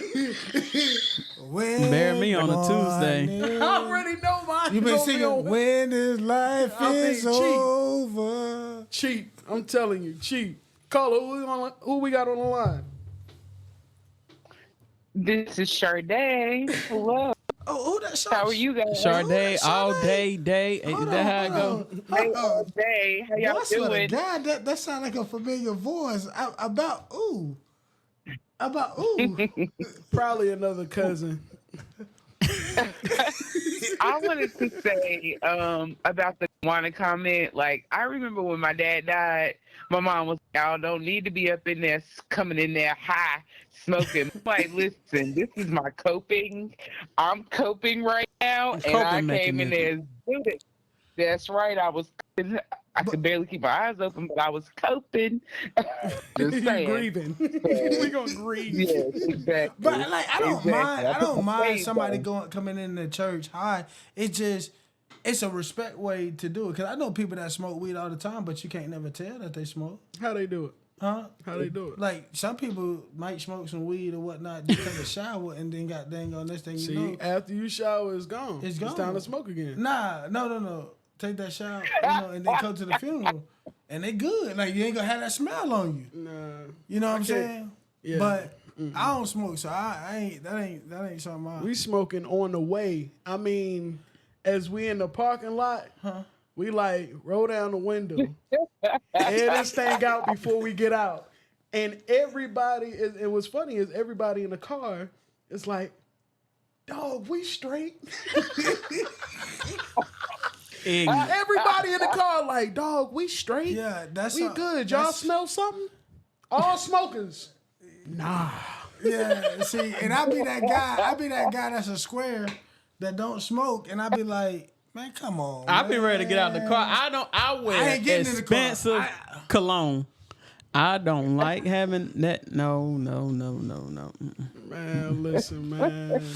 That is a cologne. I don't even understand what you mean. And that shit Y'all is- don't be it is paranoid like, expensive. damn, It's I know they $40 smell Can I ask this. you a and they- question? Can I ask you a question? Yeah. And this is real. Would you go to your job high? Actually, I'm sorry. all my interviews, I make sure I go high. So nobody can say nothing changed. Everything was the same. I make sure I go eyes low. So that But do way, they smell it on you? do they smell it? They probably do. I'm sure shit come through my damn eyebrow hairs by this point. One, when the last time you had a corporate position, basically they don't even drug test no more. So like What happened? it's Yeah, out I the haven't window. been drug tested in over 10 years. Yeah, to be well, honest I with you. mean, I just got drug tested, and I mean, I'm just being honest. For with you. school. I'm wondering why they like that with y'all though. Y'all ain't running or nothing. well, you got to think when you work for the universities and stuff like that. You know, some For do, school. some don't. Yeah. You know what I'm saying? Like I tell you this, you ain't getting a job with the Panthers. I mean, when I did my deal with the Panthers, like you ain't getting that without a drug test. You know what I'm saying? Like, and certain people require that. A job before I went to my last school at EKU, drug test me. I guess because You know you're what I'm an saying? influence to other people. No, for sure. So I don't. Right. But like that's why I say That like makes to sense. me, I like it's not my preference. When you coached at Barber Scotia, they ain't drug test you. Yeah, you They know, ain't had no team on They it. ain't, they had no team. It lasted about 3 days. You know what I'm saying? They fired the whole coaching staff for 3 days. For real. They was like, "You good, bro? Come on." It's like, hey, let's get wrap it up. Yeah. For real. Actually, before you put that out, Nah, but that's a real good deal. And I tell you this, Yeah. like, and I'm gonna share something with you guys, and it was kind of like one of the deals that we shared on the entry video or whatnot. And I'm gonna share two things that I feel You like said that's two important. things 2 things ago. I know I did, but it was on my heart. one more thing. It was the intro deal. You got to think, how do y'all feel about venting to somebody, and then the next day you come to find out that person died? Oh, Anybody out there that's been through that situation? I know I I'll be went through telling that you, if I situation. was dead, I would be mad as hell. Like, nigga, you wasting my damn. look what Walt just said.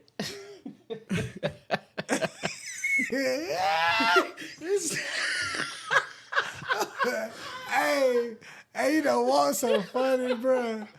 He said they test you to make sure it's in there. Yeah, they You do. can't Hey, fight. 'cause they can't. You know, I don't even think it's 3 students that go to Scotia right now. For real. Woo! This your first day. Tap the 3 students. 3 Like, students. good luck. For real. That for real. But nah, that's a serious question because that happened to me, man, and this was part of the grieving that I did in 22. And I'm gonna tell y'all some real. I'm gonna tell you how real this thing is. And we talked about the corporate world and stuff like that. Right. So my mentor, I mentioned him earlier in the podcast. I was like, he was working with me at Limestone, and he actually, when my mom was going through cancer, he called me to come be the running back coach at Mississippi Valley. And he was a really good friend of mine. And, you know, even when he left Mississippi Valley to take another job, we stayed close and talked and stuff like that. And, like, during the season, I had just lost Fat Tez, and I'll get about that situation in a little bit when we talk about grieving and stuff like that. We've been talking about. I mean, We're gonna have to do a part 2. Nah, but on the serious note, so I'm on the phone with this guy.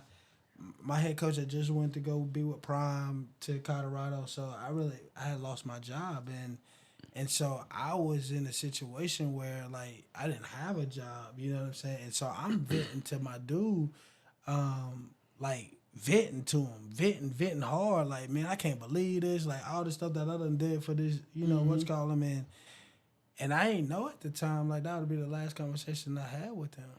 Wow. And, like, this is a guy that I was like, dang, he told me about myself. Like, this is a guy, like, I cried in front of in 2015.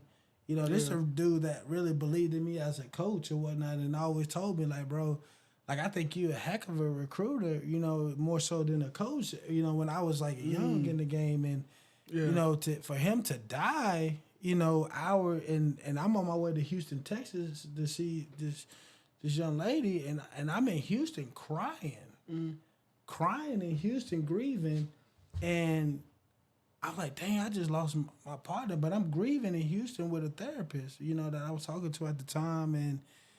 And the crazy part was that the next day, after he passed, and Jared Powers is his name, and Mike Leach, the head coach at Mississippi State, dies. You know what I'm saying? Well, like, he had a massive heart attack in his office, right? And then a few days later, he passed away, right? And then the University of Mississippi State, like, a few like days after that, named the interim head coach before he was even laid into the ground. And I was just like, wow, you know. And that's when I've been on it. I was like, man, but people got to take your health serious and stuff like that. And it's crazy. That would be my next question. You know, right? It's crazy. How did that make you feel? How did it make me feel? About man, to me, like, again, I talked about it earlier. Like, I ended up walking away from a 13-year relationship. I didn't want to coach anymore. I had a lot of anxiety because in the coaching profession, man, you could be so lonely when you're away because I didn't have my kids with me. You know, like, you know, my family don't ever come to really games and stuff like that. Yeah. You can see me on national TV and stuff like that, but you know, when you go home at night, you go by yourself and stuff like that, it can be a lonely deal because it's like when you're at the top, it's lonely. You know what I'm saying? And people don't understand that part. And it's like, dang, I just lost my friend, but then you know what I got to do? I still got to go find a job. And I'm complaining to him about something, and I got a job in 48 hours just off a GP because some people knew who I was, and they gave me my first offensive coordinating job at the college level. But because I was living in so much fear because of what happened to my partner, I walked away from my offensive coordinating job at the college level to come back to be closer to home and to get a job at the NAIA school, Cumberland. And I stayed there for a few months, and it was really a test because I met a young lady who really helped me get my confidence back. You know what I'm saying? That she didn't understand what we're going through because I could be a high-functioning depression, if they can say, or something like that, and you not really know what's really going on with me. And she helped me get my confidence back because she was a similar person to me, and I saw how she was gambling on herself, and I was like, dang, that's me. Like, I need to get back. But I knew God brought her into my life at that time so that I could be able to, you know, get myself back together. And then I went to EKU, and the funny thing about life is, I'm going to tell you how crazy it is, my office was right beside the head coach. It was right across the street, right across the hall from the head coach who had a massive heart attack and died 6 times. But they were able to revive him at the beginning of the year. And I did not know that going into taking that job. And I was like, dang, God, like my homeboy dead. I can't talk to him ever again, but I'm about to work. And, like, it took me, like, 4 weeks that I was there to realize, like, oh, this head coach he had a massive heart attack on the job died 6 times and he lived. I'm like, dang, my boy didn't live. You know what I'm saying? And it was like weird, like my every day for 6 months up until I resigned last week.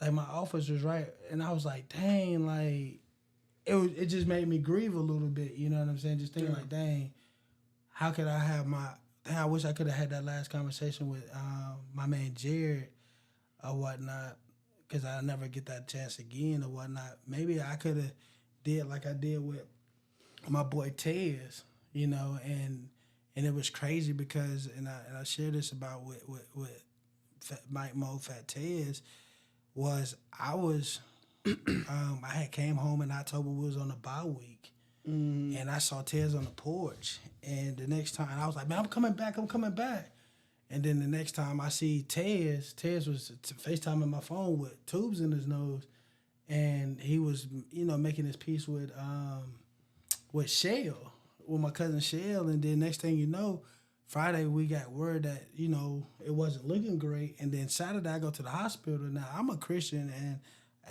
I'm a firm believer Jesus Christ is Lord, and you know I'm not afraid to say that. And I got in there, and one thing about me as a coach, when I was a special teams coordinator or a position coach, when I'm a position coach, I always read scripture to my kids because I feel like to give them some type of substance, and I'm a firm believer of that. And I froze in that moment in the hospital to read scriptures with a guy that I grew up with since I was a little kid. And why do you think you did that? Well, I froze because when you hear the doctors say you've had tough conversations in the last few days and you start realizing like death about to hit you in the face, that was the realest thing that I ever seen in my life. Like knowing my partner about to die, but I'm telling him to hold on. And my mom called me. God put it on my mom's heart to make sure that she sent me scriptures. Because I said, I'm at the hospital. She said, I need you to read these scriptures.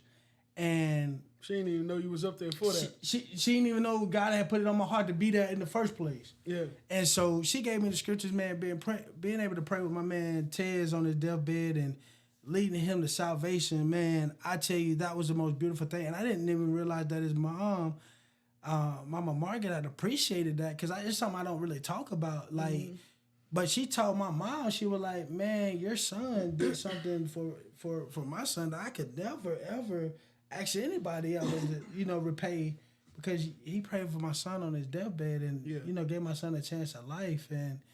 And you know, then I drove back to Mississippi that Saturday, and you know what? Guess what? Thursday night I was on ESPN. Yeah. You know what I'm saying, for a game, and I didn't get a chance to just grieve because I found out Sunday morning had to get back to a game, and it's. I remember that day like yesterday because that Friday we was at the Brown game.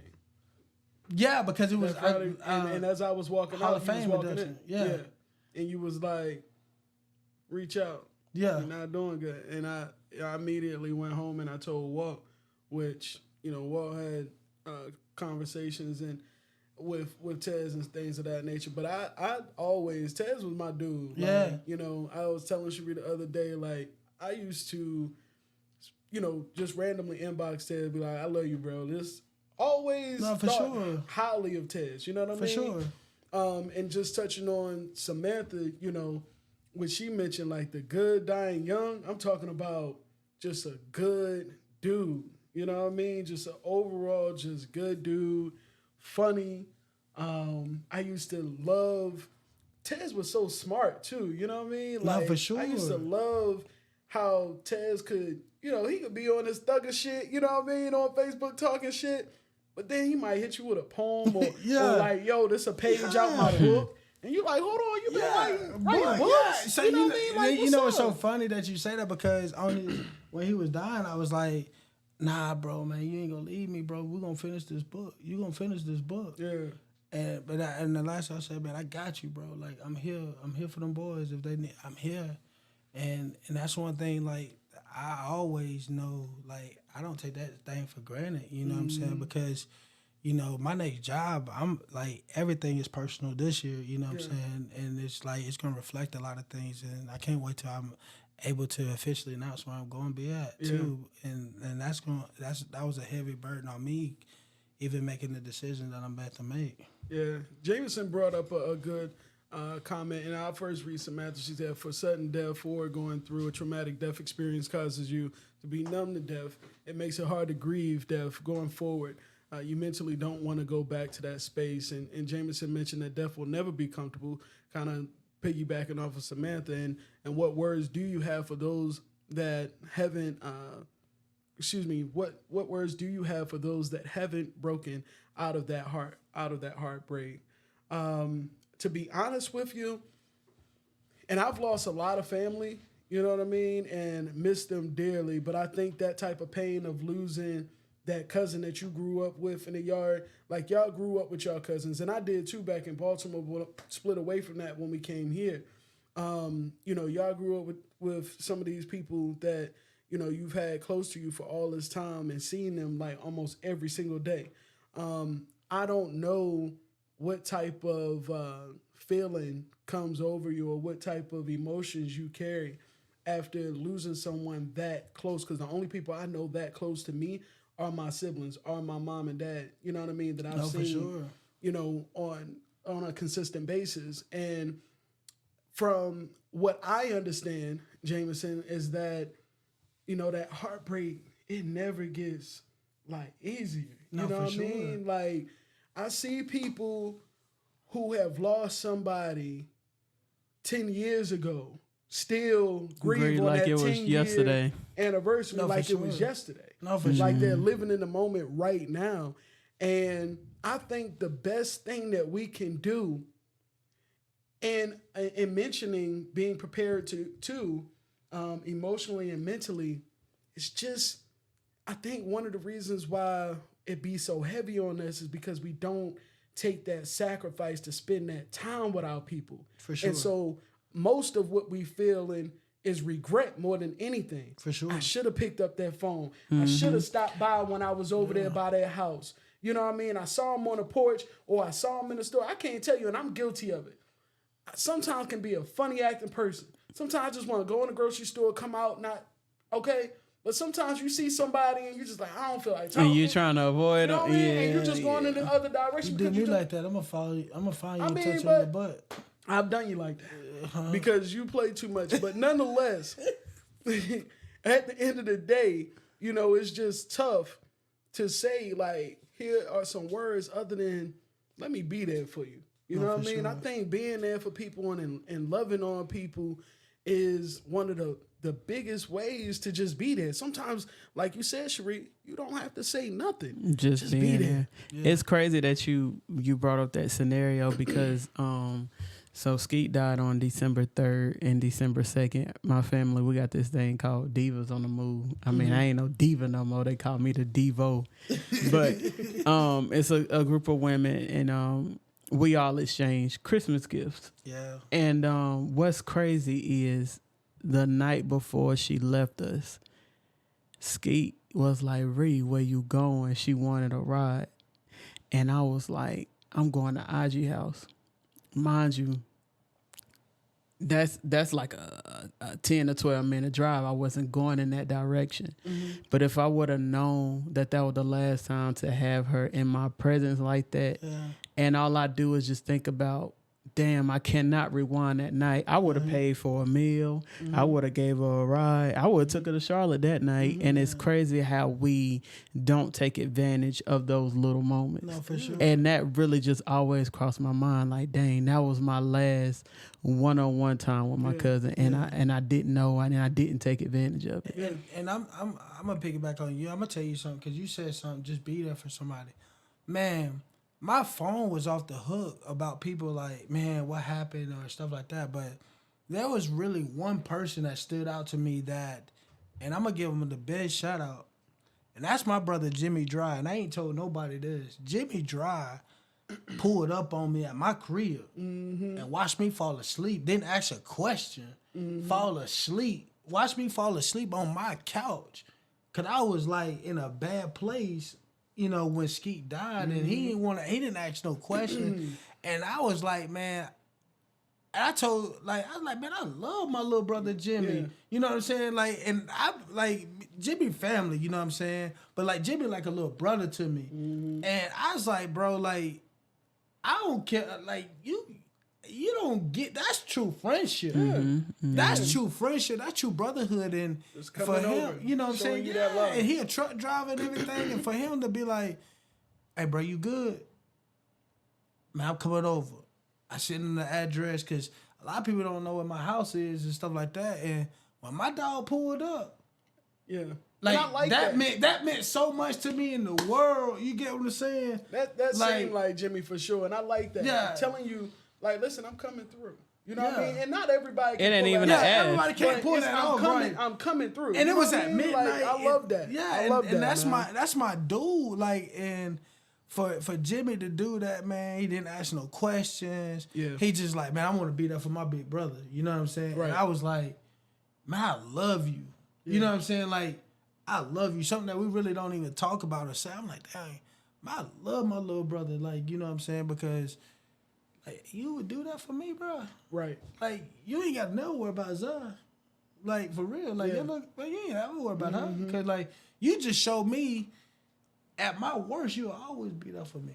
Yeah. That was a real. But he really liked that. Yeah, I he a mean, real in, dude. in real life, I love me some Jimmy, man. He's always been very genuine. You know Yeah, what for I mean? sure. Yeah. I know, and I'll tell you a funny story, but Jimmy, I actually came to him and I was like, look, will you be the godfather of my son when I was about to have Yeah. Aiden, right? We was about to have Aiden. He was like, yeah. But I thought you asked Lance. I'm like, I love both of y'all. You know what I mean? I just love the figure of men that stand up. You know Yeah, what I no, mean? for sure. Stand up guys. Nah, for sure. And that's what I was looking for. You know what I mean? Yeah. I know that people say you look for godparents and all for these different reasons, and if something was to happen, but see, Jimmy was always that guy. You know Right. what I mean? He's for going sure. to show up. He's going to be genuine. I don't give a fuck if I grew the thickest beard. When Jimmy see me, he give me a hug. It's love. sure. You know what Yeah, I mean? for sure. Like that really is a brother. So I can definitely see him Yeah. doing that. That's real genuine love for sure, for sure. And you don't come across people who don't want to come over. And I'm gonna tell you, when Sade's father passed away, they had so many people that were dropping off food. I guess that's a thing. Yeah, right. Yeah, that's And they don't do dropping that off up north. food. I just don't recall it being a thing. I just maybe I wasn't there or It's part of the it might be plans, more just a southern thing but too. so much food. I mean, and then y'all got people cutting through the backyard, walking Yeah. in your house.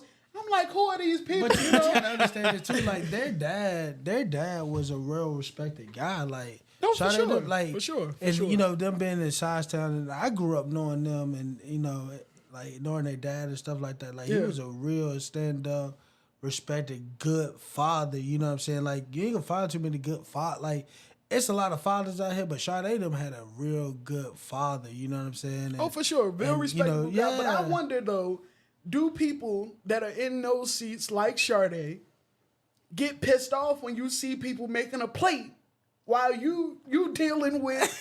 Because I would be pissed off. Nah, you don't Y'all because consider that- y'all And consider that that's a love thing down here, though. That's So the maybe thing, we yeah. just Cause I'm gonna tell you this now. Like one thing about my family, and you've got a chance to witness it. Right. Like my family, like we welcome people in. Right. And that's what our grandma built. Our family and her grandma and her mother them built off. We built everything off of love, and so I don't want nobody eating at my service. I don't want no food. Why? I don't want That's no food at my hilarious. service. Why? Because, man, go Why? ahead, 'Cause man. you gonna We be- talk about fake I'm love and just somebody saying, taking out I two gotta eat it. thighs. I gotta eat a and chicken. some That, sides. I gotta eat a chicken at your thing because I know you can't eat it. Man, You know what I'm listen, saying? dog.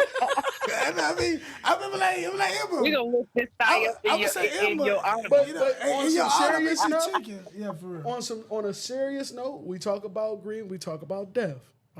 And this might be an uncomfortable conversation for some people. Right. But we talk about how hurt we are No, for sure. after these situations happen, especially when they sudden, right? We talk about how these situations have a heavy impact.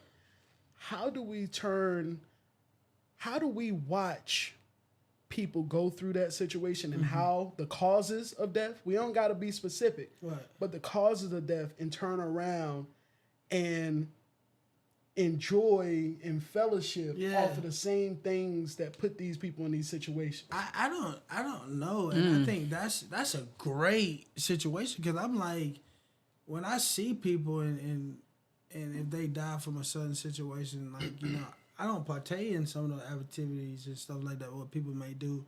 You know, I might show up to the event, you know what I'm saying? But it's like,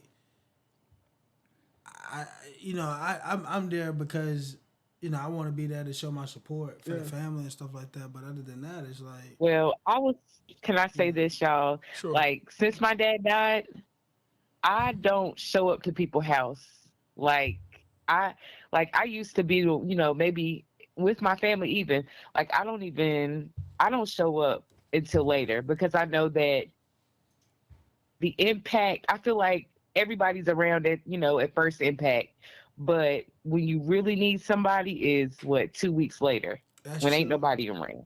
No, you're right. And I'm gonna show up at your door on those days. Like, I'm gonna show up with some Mr. C's on that day because I'm gonna say, hey, I'm gonna drop by and say I was just thinking about you. I like when my dad died, we had to wait 2 weeks to put my daddy in the ground because my grandma was on a cruise. And so we had people dropping by. We had all the chicken. Like it was said, we had Food Bojangles galore. chicken. Oh my God. We had Mr. Bojangles C's chicken, chicken. KFC chicken, Yes. Oh Hardee's God. chicken. Pepper And chicken. I tell you We had this, Lowe's man. food chicken. I was like, I didn't even know Lowe's had chicken. Okay, Lowe's food. Like Uh-huh. we had, you know, a 20 feet sub. Like we No, for had sure. so much Not for real. food. Like, Like you right. One thing my pops going to do is It's monitor the to-go plates.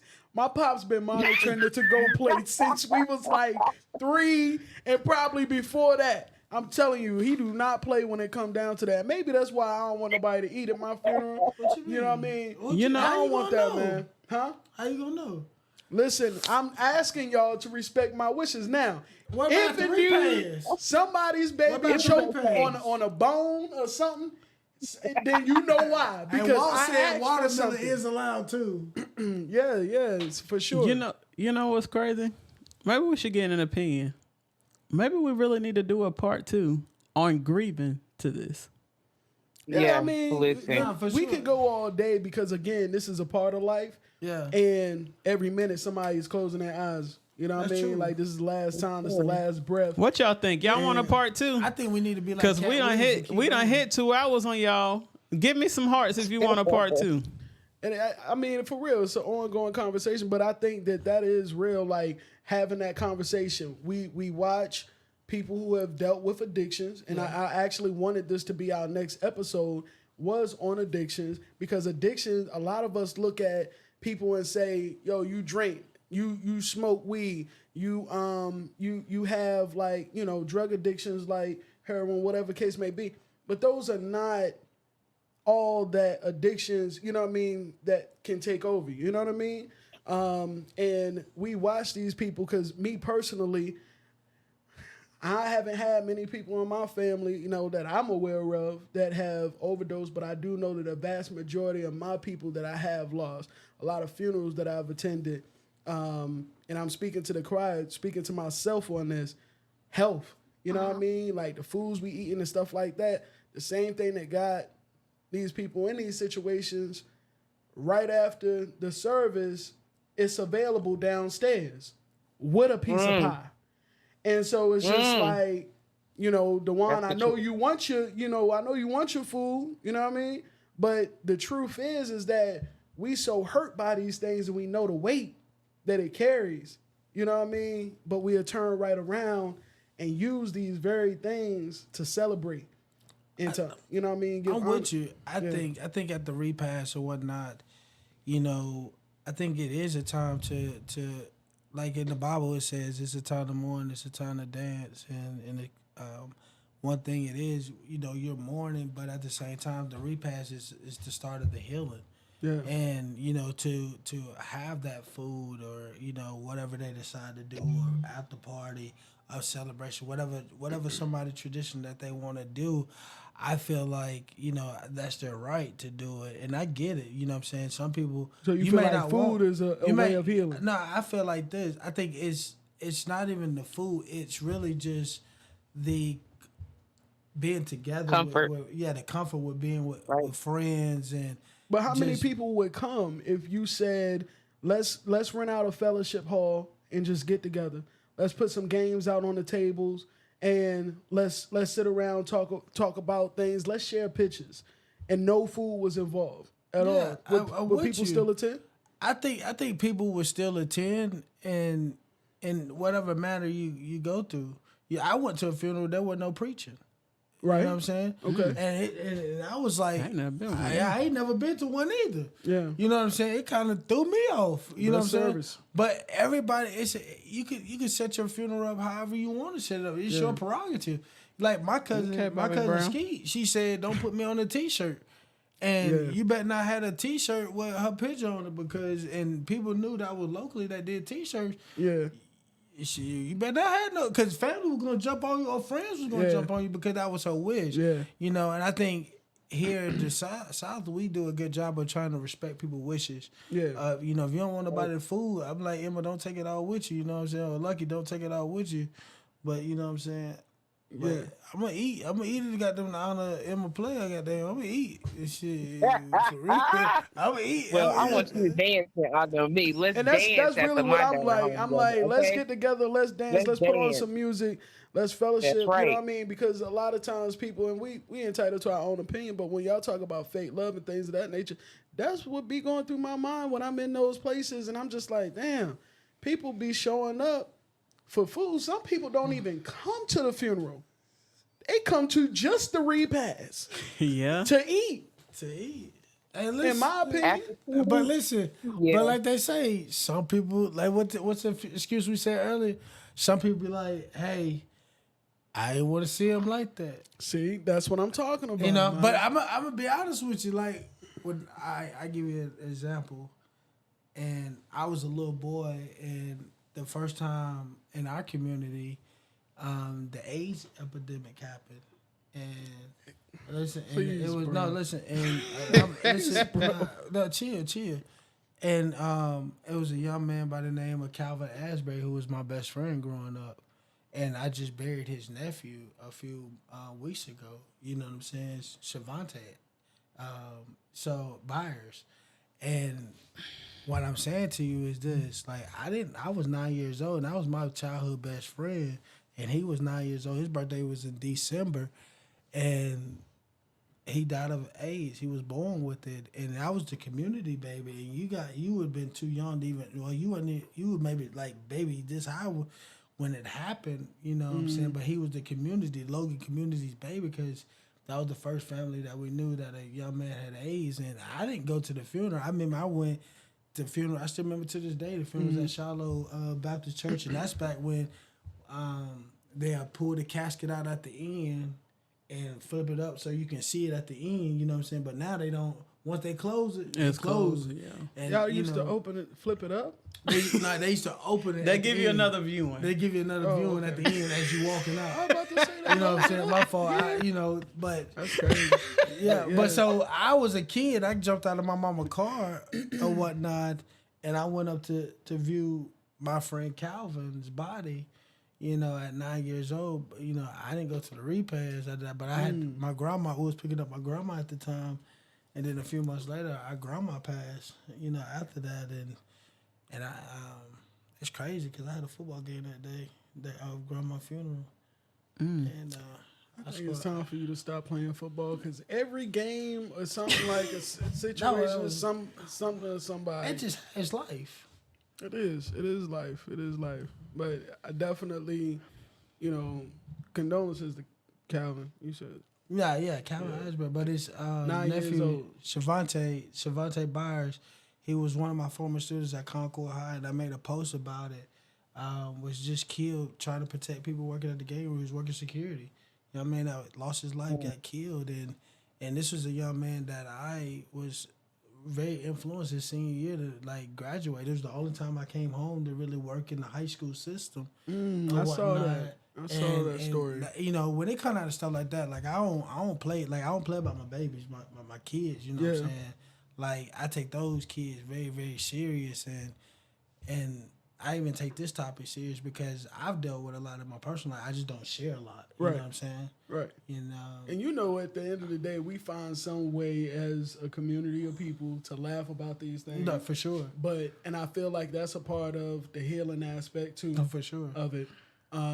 Because I remember, you know, getting a call or my mom coming to tell me, you know, that she got a call that my cousin had passed. Right. And me and him were close in age, and, you know, he actually was into football too, you know, and stuff. And it was devastating because you just like, I'm supposed to live like a very, very long life with this person. No, for sure. You know, I'm supposed to be able to call them 10 years from now to ask them what kind of car should I be getting my son when he graduates. You know what I mean? Yeah. I should be able to sit down, and I think that, you know, for those that are still watching and listening, man, I think the biggest thing is we know what this pain has been like, that we've suffered. Let's just try to do something different than those that we've already buried. You know what I mean? Like, let not their passing and you know, the sacrifices that they've taken on be in vain. You know what I mean? Let's do better so that the people that we gonna leave behind can be just thankful. You know what I mean? Y'all seen it where you scroll up and somebody announced somebody passed at 99. No, for sure. I'd be like, oh, you know what I mean? You'd be like, no, for sure. That's what we want to be like. You know what I mean? We don't want to, like, damn, Miss Judy. I was supposed to go and see her. You know what I mean? Like, instead of it being always regret, like, dang, like, let's just do better. I think one step it's at a always time. going to be regret because there's always going to be somebody that's going to slip away from Yeah. you. You know what I'm saying? No matter how you want to look at it and stuff like that. And it's a sad truth. Yeah. To be honest with you. And I'll be honest with you, man. Like, I just want to let y'all know I love y'all. You know what I'm saying? And I appreciate y'all. We for love this you platform. too, Dwyan. I guess I love you. Yeah, we love you too. And Jameson that says, Love does you right anyone back. else? I'm sorry.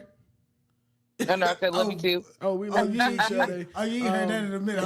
Hold on. Rewind it back. Hold on. That's Say my it one more best time. dog, man. We You know what I'm talk saying? every day, just about every day, man. It's all Hold on. love. Sade, can you say I love Lucky? Go ahead. I love Lucky. Here we go. Does anyone else kind of feel numb to death as you get older? It kind of feels more expectant, and it does. Like, honestly, that's been something I've been noticing like lately. As you know, I've heard of people passing this, that, and the third. It's starting to get easier and easier. And I don't know, if it's because they here recently they may not have been as close to me. But these are still people that I grew up knowing my entire life. You know what I mean? Yeah. And they hold a significant piece in my heart. And Samantha says, for our elders and us, as we get up in age, normalize getting out your affairs in order. The only thing promised in life is death. For sure. It helps ease the strain on family when you have everything pre-planned. And I emphasized on life insurance, having a plan, deeds, wills, making sure your estates, all that stuff is lined up. Sure. And I mean, just make it easy for the next person. Bank accounts, make sure that they have a beneficiary on them. You'd be surprised what all type of things have a slot for a beneficiary. Your 401k has a place for beneficiary. Right. You know what I mean? Not just your life insurance, but most financial entities are going to have, and services are going to have a beneficiary associated with it because of that. So definitely a great topic tonight and great conversation. Again, I appreciate you guys so much for all of your love and support. We will wrap around. Oh, hold on. One more thing. I know you said that to make sure that all your financial and all of that stuff is in order, but you also got to make sure that your mental health is in order, because at this time, people ask me, you know, how did you deal with your dad passing? How did you deal with your grandfather passing? You know, I can say that I dealt with that because I was able to feel. You got to make sure that you're able to feel. There's many stages to grief, and so you got to feel all those stages, and you have to be open to feeling them. I tell people to feel how you want to feel, but make sure you feel. So if you want to cry, you want to scream, you want to laugh, you got to feel all of that in order to get through that grief. And so that's my advice to get through grief is to feel it all, no matter what you're feeling. And another That's thing it. too, Sorry. with people Didn't talk mean to about get cut the you out. affairs orders, um, one thing that I notice at funerals and stuff like that, and is that I be really wondering if I be really wondering. ready to go. I Sorry, know. I know you For real. I'ma Hey, keep it a but band chill, with chill, y'all. chill, chill. My ass is hurting so bad, listen, and but the chill, but one chill, just nah, will not nah. let it end it, But man. listen, I'm gonna let it end it. But and this is a real deal. Because I went to some funerals, and I think the last funeral that I went to, I really had to ask myself, like, was this young man saved, or was he a Christian, or was he whatever maker that they worship or whatever it is. I think I don't want people ever have to go to people's funerals and have to wonder that. And I think, for me, I'm like, man, listen, I'm a Christian. I'm a follower of Jesus Christ. And I, at the end of the day, I want everybody to have that opportunity of to live eternally, whatever maker that you decide to choose to follow. But you ever just go to a funeral and be like, dang, is this dude going to heaven? You know what I'm saying? Mm-hmm. Or what can I do as a Christian? Because I know you're a Christian and stuff like that. Or what do you know what I'm saying? And like, I know you got a beautiful voice. I've heard you, sing at funerals and stuff like that before too. And like, you ever just ask that stuff, and especially being a Christian, like, dang, like, could I have got this person saved? Yeah. You know what I'm saying? I probably couldn't. I'll tell you that. But that's just something. Well, I'd be going to heaven if that was me. Hey, listen, y'all. We really do appreciate you guys again so much. We are going to give Cherie the relief that she needs. But nonetheless, we are cycling back around next Wednesday. I promise to you, each and every Wednesday. Who You Telling podcast. It's your girl E. And again, I appreciate you guys. Ree, go ahead and close us out, baby. I'm your girl, Ree. And if I can correlate football and grief together, don't fumble an opportunity. There's so much that can come out of being prepared, from the financial aspect to the mental aspect to just building relationships. Yeah. So make sure you got yourself in order. Not for sure. Dwyan, we definitely appreciate you coming on here. Yes. Not a lot of people get to see you in your serious matter. So that was definitely pleasant. It's always. I was trying to get y'all like Cat Williams though. For real, I was trying to break the record tonight. I wanted to. Yeah, you broke it. You broke a whole lot tonight. You brought a lot of great energy, great perspective, and I'm glad that we were able to sit down with you. I know we'll do it again for sure. Maybe. I know we'll do it again because he's a gem. And again, I appreciate you guys. Make sure that you guys look out on YouTube. This episode will be posted on the YouTube page on Friday at midnight. And we want to give applause for just a successful show. No interruption, Absolutely. no tech issues. Thank you guys so much. Absolutely. And if you guys would like our fans to donate to our podcast, the Cash App is Who You Telling Podcast. I will go ahead and drop that into the comments. This is usually the part where most individuals leave. But like an offering. But it is definitely welcome. And I will definitely put it in the comments for you guys that want to share. We appreciate you guys tuning in. And hey, again, I thank y'all for having me. And y'all know how busy I be. And we're not about to go through another hour speech, Dwyan. I really appreciative of this opportunity. You know what I'm saying? And I wanted to make sure that if I could give, my time to you guys to watch you guys grow this podcast, I wanted to be a part of this. You know, because I see success in both of you guys. Well, thank you. And I love Thank you, everything thank that y'all do. You know what I'm saying? Y'all been around me for over 20 years, and, you know, you've been around me my whole life. So I just want to let y'all know I love y'all again, and I thank y'all love for you this too. platform. And y'all got to continue this to movement and continue just motivating people like y'all do and be loved. Yes. Thank you, Samantha. See you Thank you, guys Will. Next week. Love you guys all. And we're going to give this relief to Cherie. Well, glad morning. We cut.